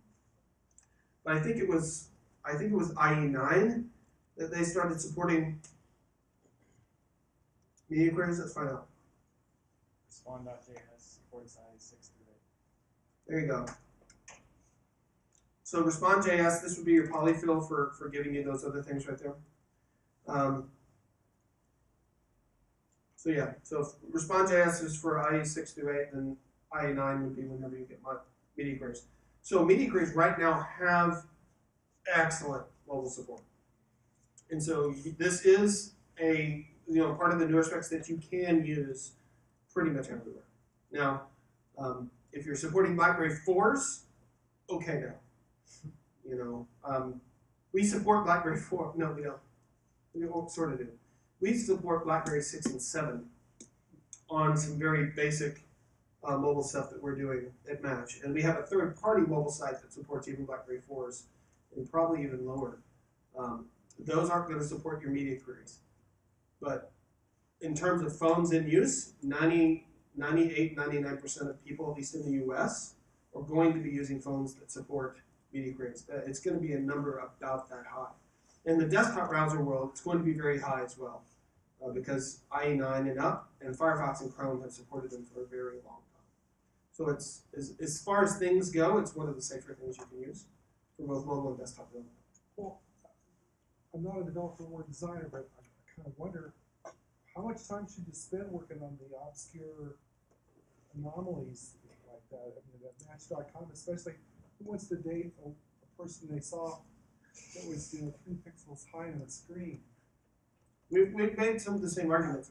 I want to support Windows Phone 8 for 2 reasons. Windows Phone 8 does have a really good browser. It really does. The Windows Phone 7 browser was an absolute embarrassment to humanity. The Windows Phone 7.5 browser was passable, usable, but not good. The Windows Phone 8 browser is genuinely really good. So I want to support it just for that reason. Go IE for doing something well. And also just out of pride, I want to support everyone on our platform. And I want to be able to say that, but that's pure pride. In terms of pragmatics, the business side is totally right. The vast majority of our users are on iOS and Android.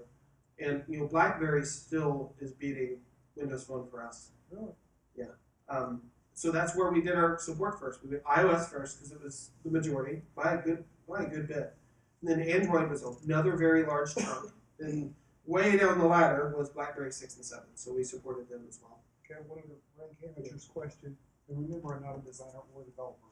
I'm trying to work on stuff like this and get more familiar with it, which is why I'm here. And everything I read and searched for on the internet led me to what's called jQuery mobile. Mm-hmm. That's not a responsive web design at all, is it? So there's some elements to it. So let me answer that. So are you familiar with jQuery at all? I dabbled in jQuery mobile enough to make a couple of pages. Okay. So for those of you who've used jQuery but not used jQuery mobile, jQuery and jQuery mobile have nothing in common as far as I'm concerned, except for the name. Okay. jQuery, the basic idea behind jQuery is we're going to give you a nice API over DOM and event manipulation. jQuery, I love jQuery. I do totally love it. That's what jQuery does for you, and it's something that'd be good for you to look into. There's another project that later was related, I think, in the jQuery Foundation. It's called jQuery Mobile, and it's not that. And in some senses, it's some of the ideas because with jQuery Mobile, they try to spackle over the cross-browser issues that you have on mobile, and there's a ton of them. So in that sense, it's like jQuery because jQuery does that, but it has nothing to do with DOM manipulation and event manipulation like jQuery does. So I dislike the fact that they actually have the name association because a lot of people look at jQuery and then use jQuery. They go, oh, jQuery Mobile, that's just the mobile version of jQuery. No, that is not at all the case. Now, to answer your question, what does jQuery Mobile do for you? jQuery Mobile is not really a responsive framework. What it's doing is it's really a framework for making mobile websites a little bit easier. And so what they do, for example, is that Android has a ton of bugs around drop-down lists. the little selectable lists you can click. They solve those problems for you by basically giving you some custom stuff. And they solve these problems. And they give you these patterns. If you want to have, this little fly-out menu, you can use jQuery Mobile and use this little fly-out menu. And it's good for that kind of thing because it's gonna deal with a lot of your cross-browser issues if you want all of these patterns. And another thing that jQuery Mobile gets for you is it's going to give you a very native-like look and feel for your mobile app.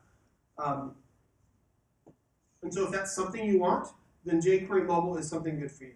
I've messed around a little bit with jQuery. We considered using jQuery as a major part of our project in Batch, and ultimately rejected using it. I'm glad we did. But for some people, it works really well. Can I ask one more? Yeah.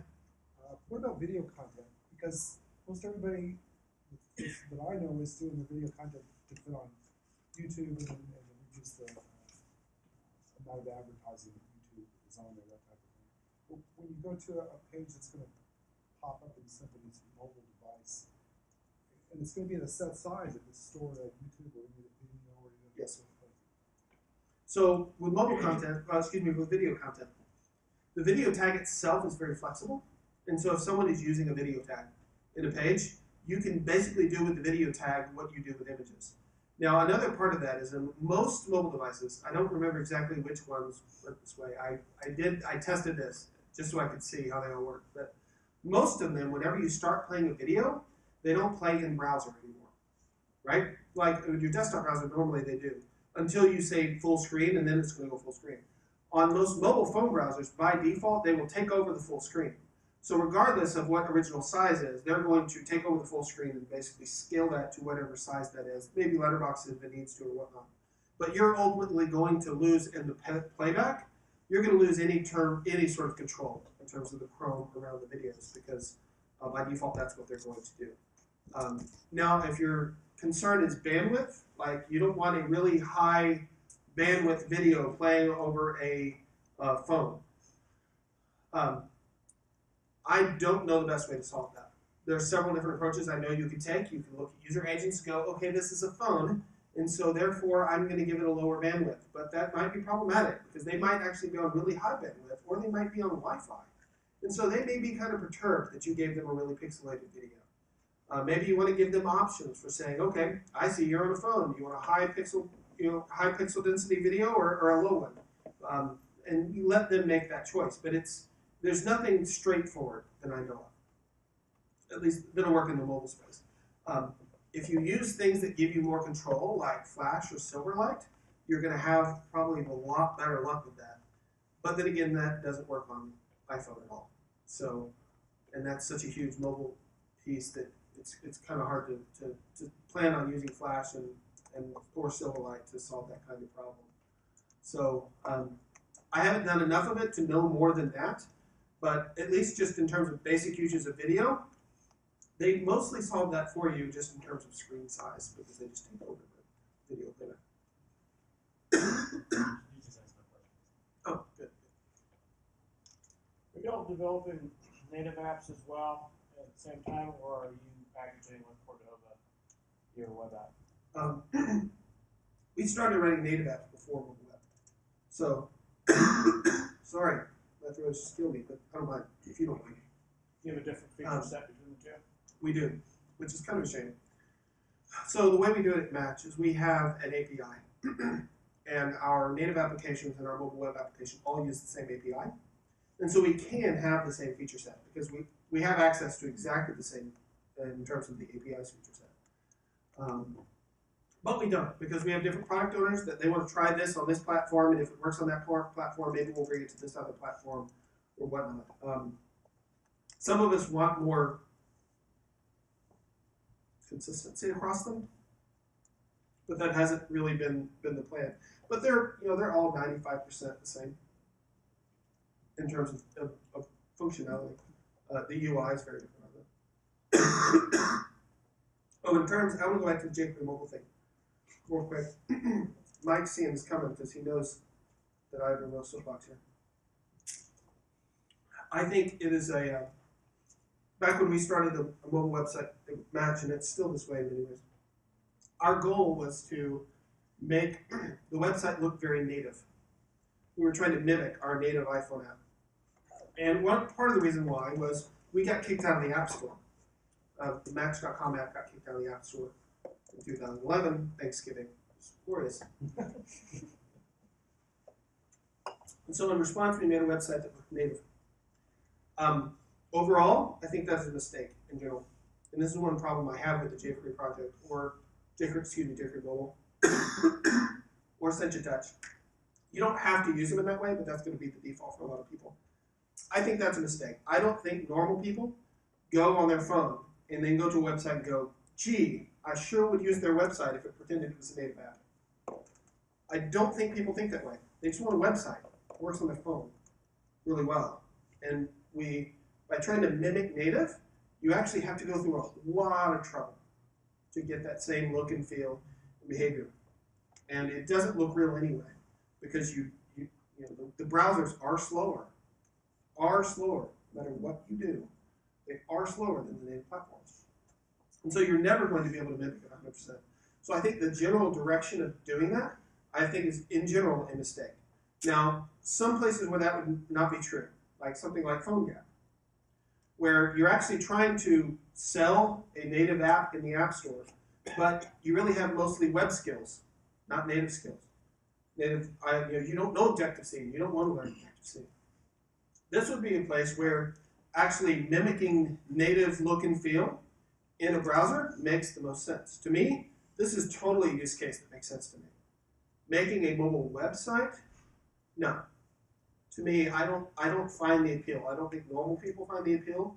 And having been now on the other side of trying to make that work, it's a whole lot of work. And of course, if you use something like jQuery Mobile or Sencha Touch, they put a whole lot of work into making that happen. So they've solved a lot of those problems for you. But to me, it's work for getting absolutely no benefit at all. Okay. Well, what was the alternate you said to jQuery Mobile? What was the name of that? Sencha Touch. Sencha, S-E-N-C-H-A Touch. If you happen to be in a .NET sphere, of course you're not a developer, but if any of you are, Kendo UI Mobile. If you're in .NET, you've probably heard of Telerik. Telerik does a lot of stuff in the .NET community, especially, but in others as well. They have a mobile package that's a direct competitor to jQuery Mobile. So if you're interested or have used anything from Telerik, you can use their Kendo UI Mobile. And it's the same basic idea. It's another one that we considered, in fact. We considered Sencha, jQuery Mobile, and also this one, and decided to just go with not those. So.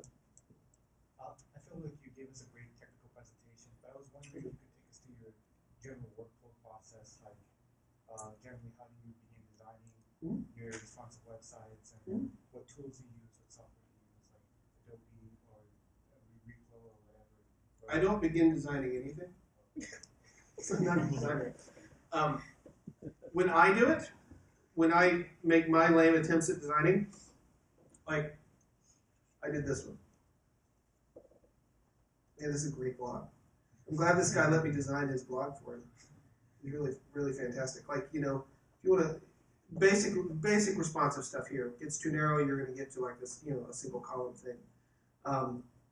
Or even on this widget right here. That's all based on media queries. That's what I do in terms of being a designer. So this is why I don't admit to being one, because any real designer would look at me and go, clearly you're not a designer. Look at that typeface, or whatever. So I can't help you there. But when I do it in the browser. Now I like Photoshop. I know how to use Photoshop. I like Illustrator. I know how to use that a little too. But for me, because I spend so much time on the web, I'm really comfortable in CSS and in browsers, and so I just do it all there. So like live development is like the way to go. It's more efficient. Works for me. Now I know some people that don't know how to do that, and so it's not going to work for them. Like one of the UX guys that is working with our team, he's been using this right here. This is Acture. Now I don't know if this is responsive at all, but this is what he's been using for like some of his iOS stuff. And then I know, Adobe's working on a tool. I haven't used it. It's Reflow? Yeah. I haven't used it at all. I have no idea if it's awesome or is it awesome? Yeah. Okay. So you know a great deal more about this than I do. Adobe actually from it's their new I want to say it's kind of like fireworks and a combination between fireworks and some other what you get prototyping tool where you can establish breakpoints and design your site. Oh yeah. And so they even have it here, design the responsive web. So it's good though. It's pretty good. Yeah, I haven't messed with it. Sorry. Anything else? Yeah. Could you go into a little bit about how like responsive web design, I guess, differs, or where there's overlap between responsive web design and adaptive web design? No. To me, the definition is somewhat fuzzy. Like I have a book called Adaptive Web Design, and I've read it, and well, most of it, and it was like 2 years ago. So take basically everything I'm about to say is completely false. But the idea I got from adaptive web design is it was just greater than the sum of the three basic pieces of responsive. Responsive is fluid grids, fluid layouts, fluid content, and media queries to solve problems wherever those are. That's basically the core of responsive web design. Adaptive web design, I believe, is much larger than that and has other techniques to it. And so, there you go. That's all I can say. And it might be correct. With adaptive, you'll use more JavaScript and the JavaScript frameworks.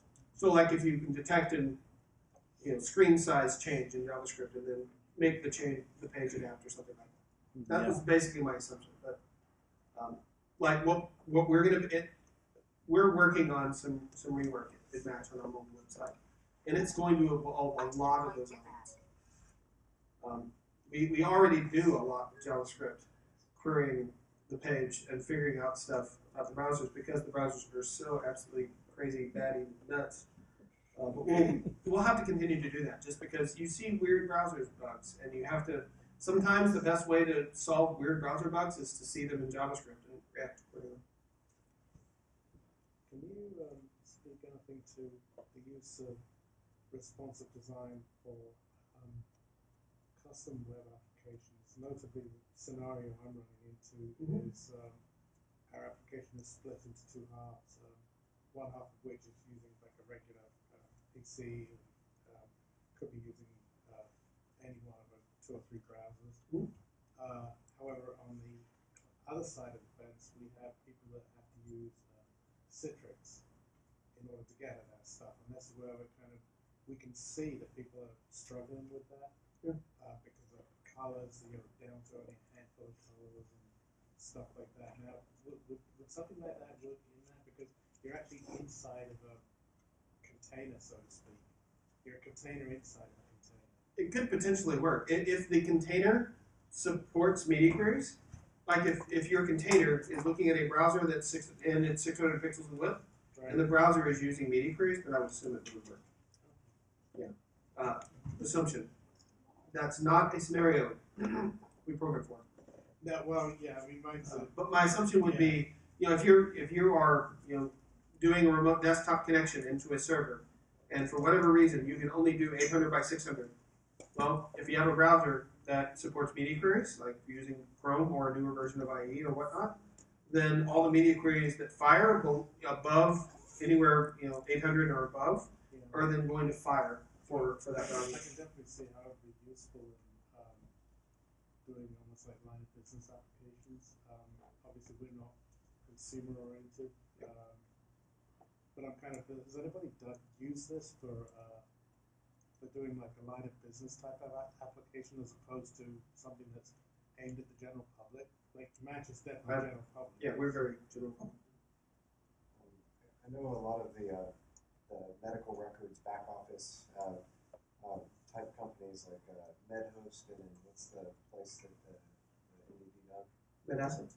MedAssets also, and Medica, as they migrate to tablet applications for the doctors and nurses to be patient records, they're doing a lot of responsive techniques to make sure those interfaces work on the various devices. Yeah, that's kind of the struggle that I'm sitting with right now, because we've got like a pretty big application, and we would like to take it to tablets, but again, it's something that I'm not willing to assume the risk of pathfinding on this just yet. Forms work reasonably well and responsive. I mean, the strange thing that iOS and Android can do when the keyboard's up, that can be fun. But in general, forms work pretty well and responsive, and content does too. That's actually the challenge, because we're very form centric in what we do. So I would think that would work pretty well.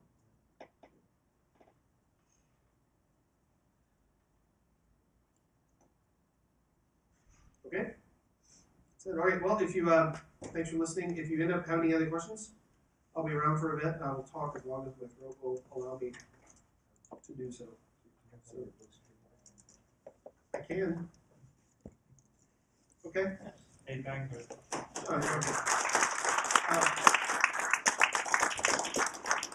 I wrote a book recently.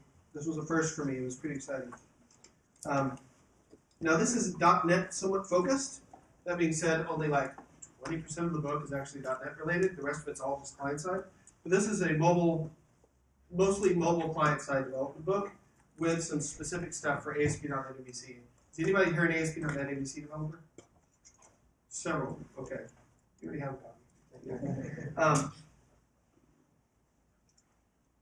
copy.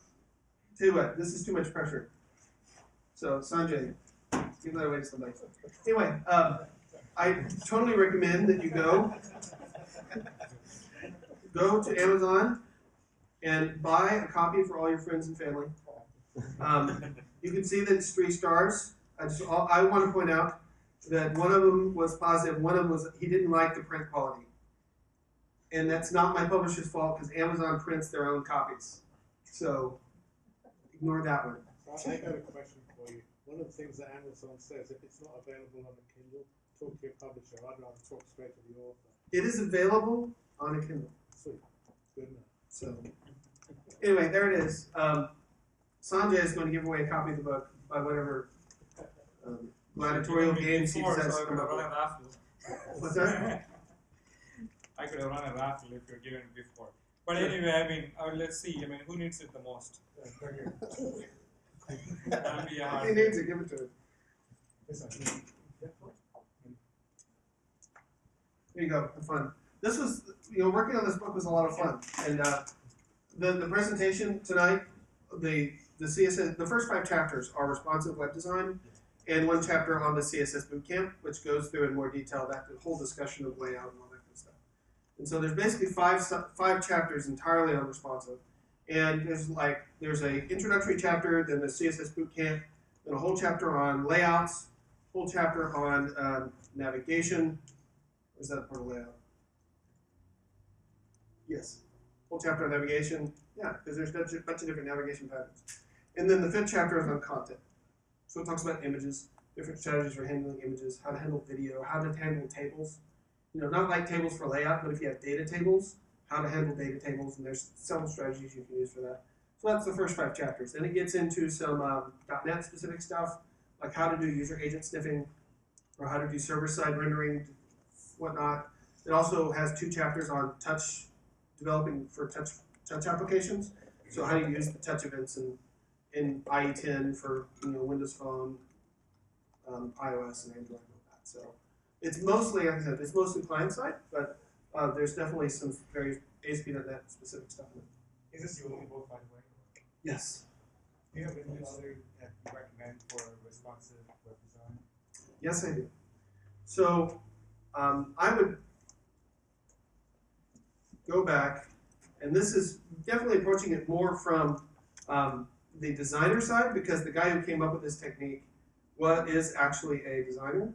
Again, this is off the front page. Responsive web design, a list apart. So this is ultimately what started it, was this article on list apart.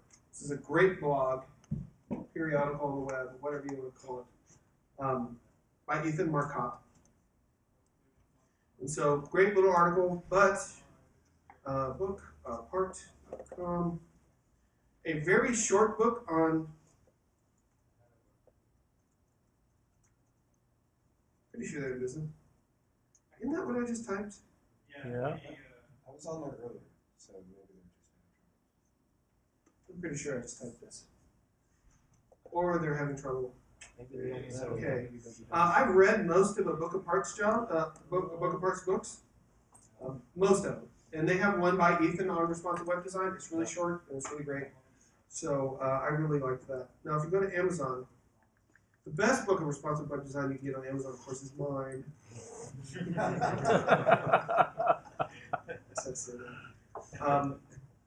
I can tell you what I've read. I read this one and was not enamored. I read this one and I liked it pretty well. I have this one and have skimmed it and nope. It's okay. I don't like by example books a lot. Haven't read it. Haven't read it. Haven't read it. Haven't read it. Haven't read it. And why would you do this with jQuery? I don't understand that. So, yeah, I would start there. And then if you need help implementing, would probably be a good one. And you know, there's good stuff even from this one, even though that was not my favorite. So there's plenty of books on it now. And this technique is very widely used enough now, so lots of different books and ideas. Another very interesting Brad Frost. This is a useful resource as well, where it's going to show you about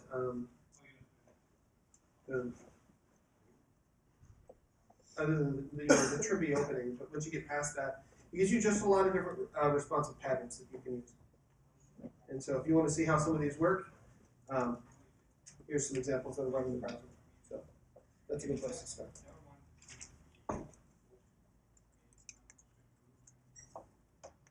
So yeah, that's my only book. Only one for a little while anyway. Those rules that you had right at the beginning, that comes from somewhere, or your own rules that you came up with? Yeah. And that's how I lay out the CSS bootcamp. I just started with what do I need? I work backwards, essentially. I'm like, I know all the patterns I want to show in the book. What are all the rules I need to show all of these patterns? Because it's got a number of different navigation patterns. Like we talked about one, just taking a horizontal nav and making it all vertical and centered.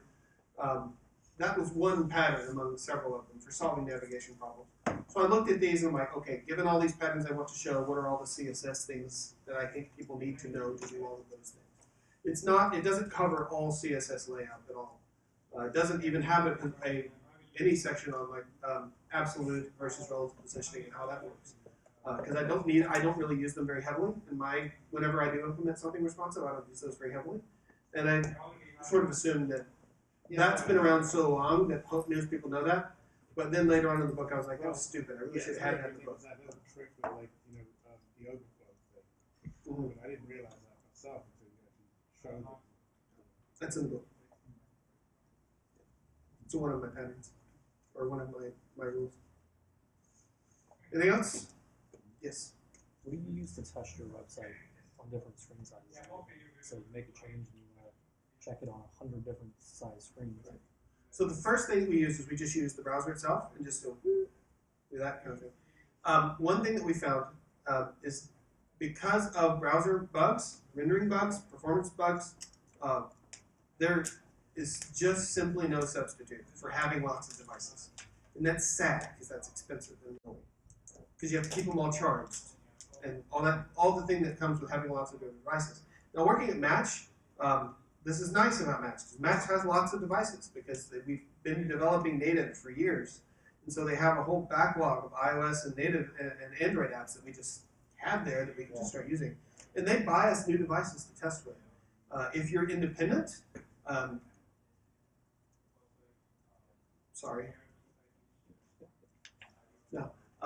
get as many devices as you can. You can get a lot of them off eBay. If you're talking about screen size things, most of the time those can be just solved by using a browser and one or two mobile devices, and you're going to be fine. But that's just screen size differences. Now another thing that we do use, not very often, but we do use is something called Device Anywhere.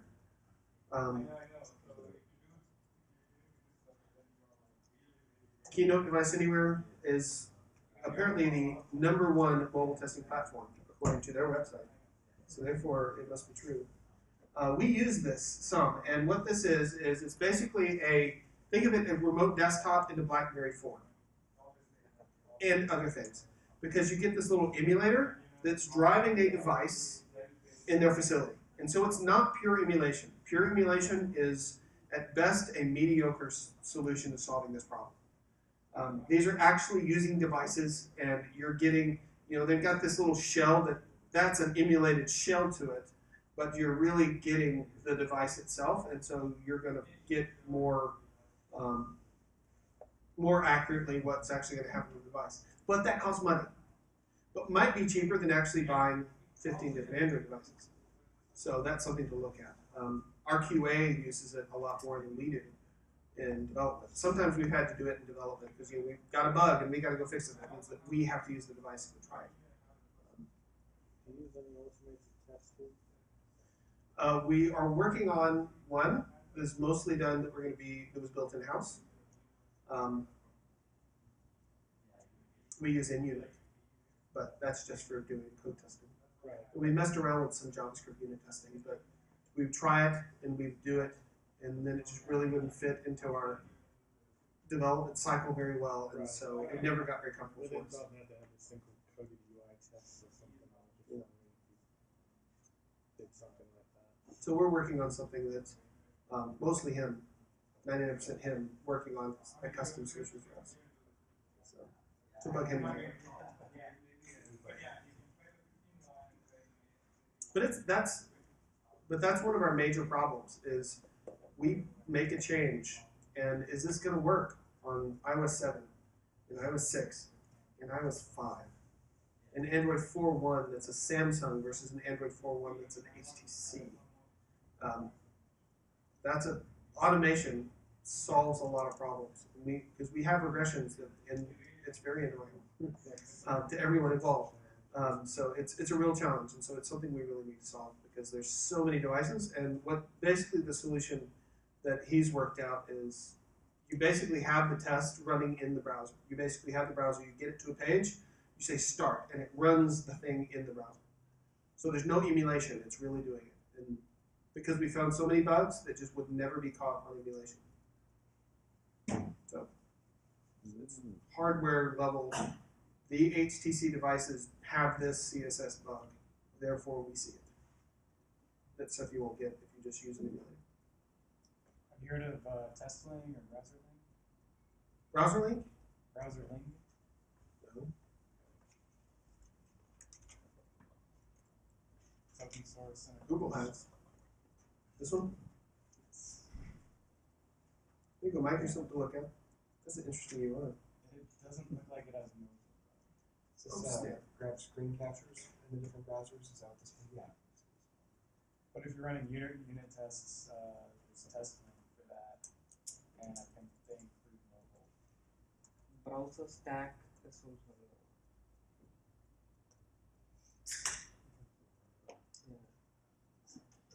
Doesn't look like this was mobile here. Oh, since it does mention it, Opera, some of the newer versions of Opera actually seem to work really well. We don't support them at Match, but in my own testing for the book, and a lot of the prototyping I did virtually everything on Opera, and that Opera mobile worked really great. Just thought of that. Because of that. Yeah. So all you do to make an image responsive is put max width 100% on it? Yes, if all you want to solve is screen size.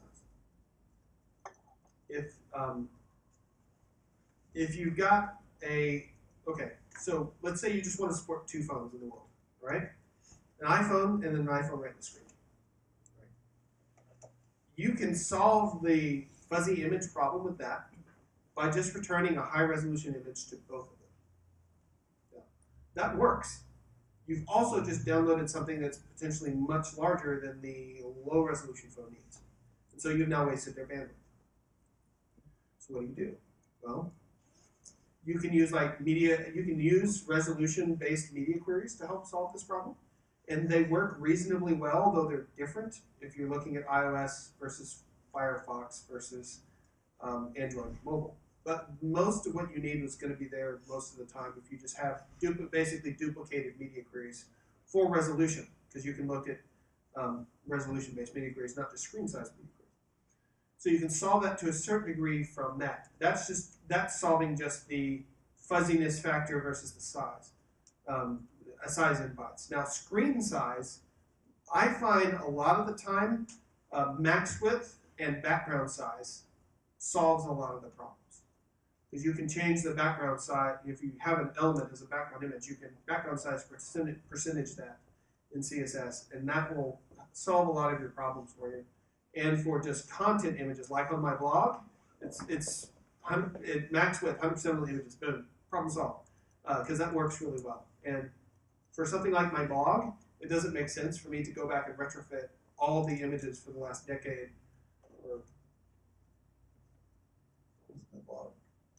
It doesn't make sense for me to go through and make now multiple different image copies of everything going back to 2004.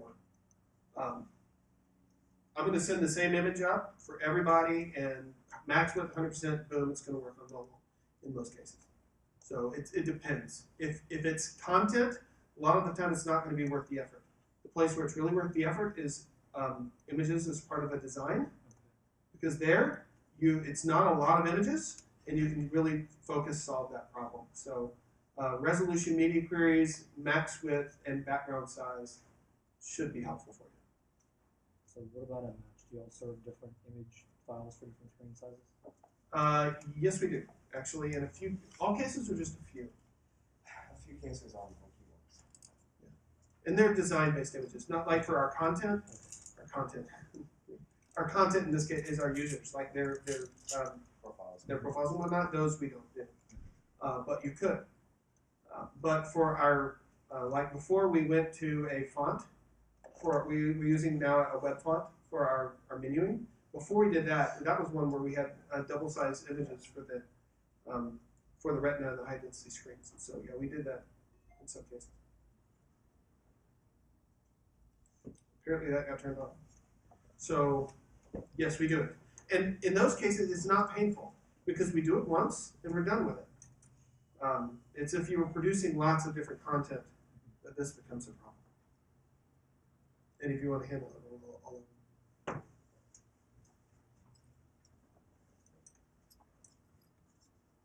anything else? Yes. I have a general question. I'm not too sure about it. I haven't really done some serious investigation. But what about using like HTML canvas to create beyond something artistic, beyond something avant-garde, to create serious websites? Okay. First of all, I love HTML canvas. Love it. I did a presentation on it once here. I love it. It's so awesome. Canvas, okay. If you want to, you could basically put a canvas on your web page and basically draw everything. You could handle the touch events directly on the canvas. You totally could do that. Okay. There's going to be a lot of problems with that. First of all, that's going to be a whole lot of work. I mean, a tremendous amount of work. Canvas, from what I've seen, browser implementations seem to be very similar. And so that's kind of nice on it. But now you're basically going to have to re-implement everything your user expects a default web browser to basically work. You know, in terms of link coloring, in terms of what are the highlights you get whenever you put your finger down on something and all that. If you're going to custom draw everything, word about it. That's painful. That's going to be very painful. Now, using Canvas on small isolated sections to solve problems, I think is a great idea. And Canvas is very well supported on mobile. And this is one of the things that was very surprising to me when I started doing mobile, is mobile, in terms of HTML5 support, is significantly in better shape than browsers. At least they were 2 years ago. Browsers today are better. I mean, Chrome auto-updates, so that's not a problem. Firefox auto-updates, so that's not a problem. But there's still the IE problem of HTML5. In mobile, IE plays such a minor role that you can use HTML5 really well on mobile, which is awesome, because we got to focus on a lot of stuff we never could have done with anything gotten away with in the desktop world. And Canvas is one of those things. There's really good support for Canvas on mobile. You can totally use that on Android. Totally use that on iOS. And i10 on Windows on Canvas works really great on that as well. So I think I want to see people use Canvas more. I want to use Canvas more because I think it's really powerful. It's also a lot of work, and the skill set for Canvas is not as widely known because it's not like the nav element in H265. It's like, oh, there's a new element, or even the video tag. Okay, I need to know a little bit about how you encode videos. It's a whole different. Have you ever done any Canvas? As I said, no, not really. It is a whole. It's a programming paradigm all of itself. It has its own API. You draw circles, you draw lines, you draw squares, you draw text. You can handle the touch events directly by it. It's completely awesome, but it's a whole different way of using. You don't throw a canvas on the screen and use it like you can a date, time, an input with a time element that you can on some mobile browsers. So the developer, if you're working on a large team of developers and you're like, okay, we're going to start using Canvas centrally in our app. That means all your developers, or at least most of them, have to learn Canvas. And it's not hard, but it's also not trivial. But don't let that deter you. Canvas is awesome. I love it. Like in the book, one of my examples is how to draw a signature pad on Canvas. And it takes a canvas and touch events, and you draw on there the signature and how to save that image basically as a JPEG and send it to the server. That's a really easy use of Canvas. It's actually not all that much code once you know how Canvas works. So there's some very practical stuff. It's not just UI fanciness, like taking signature capture on a form or something that you can do with Canvas. So anyway, it's great. Canvas is a lovely addition. Anything else?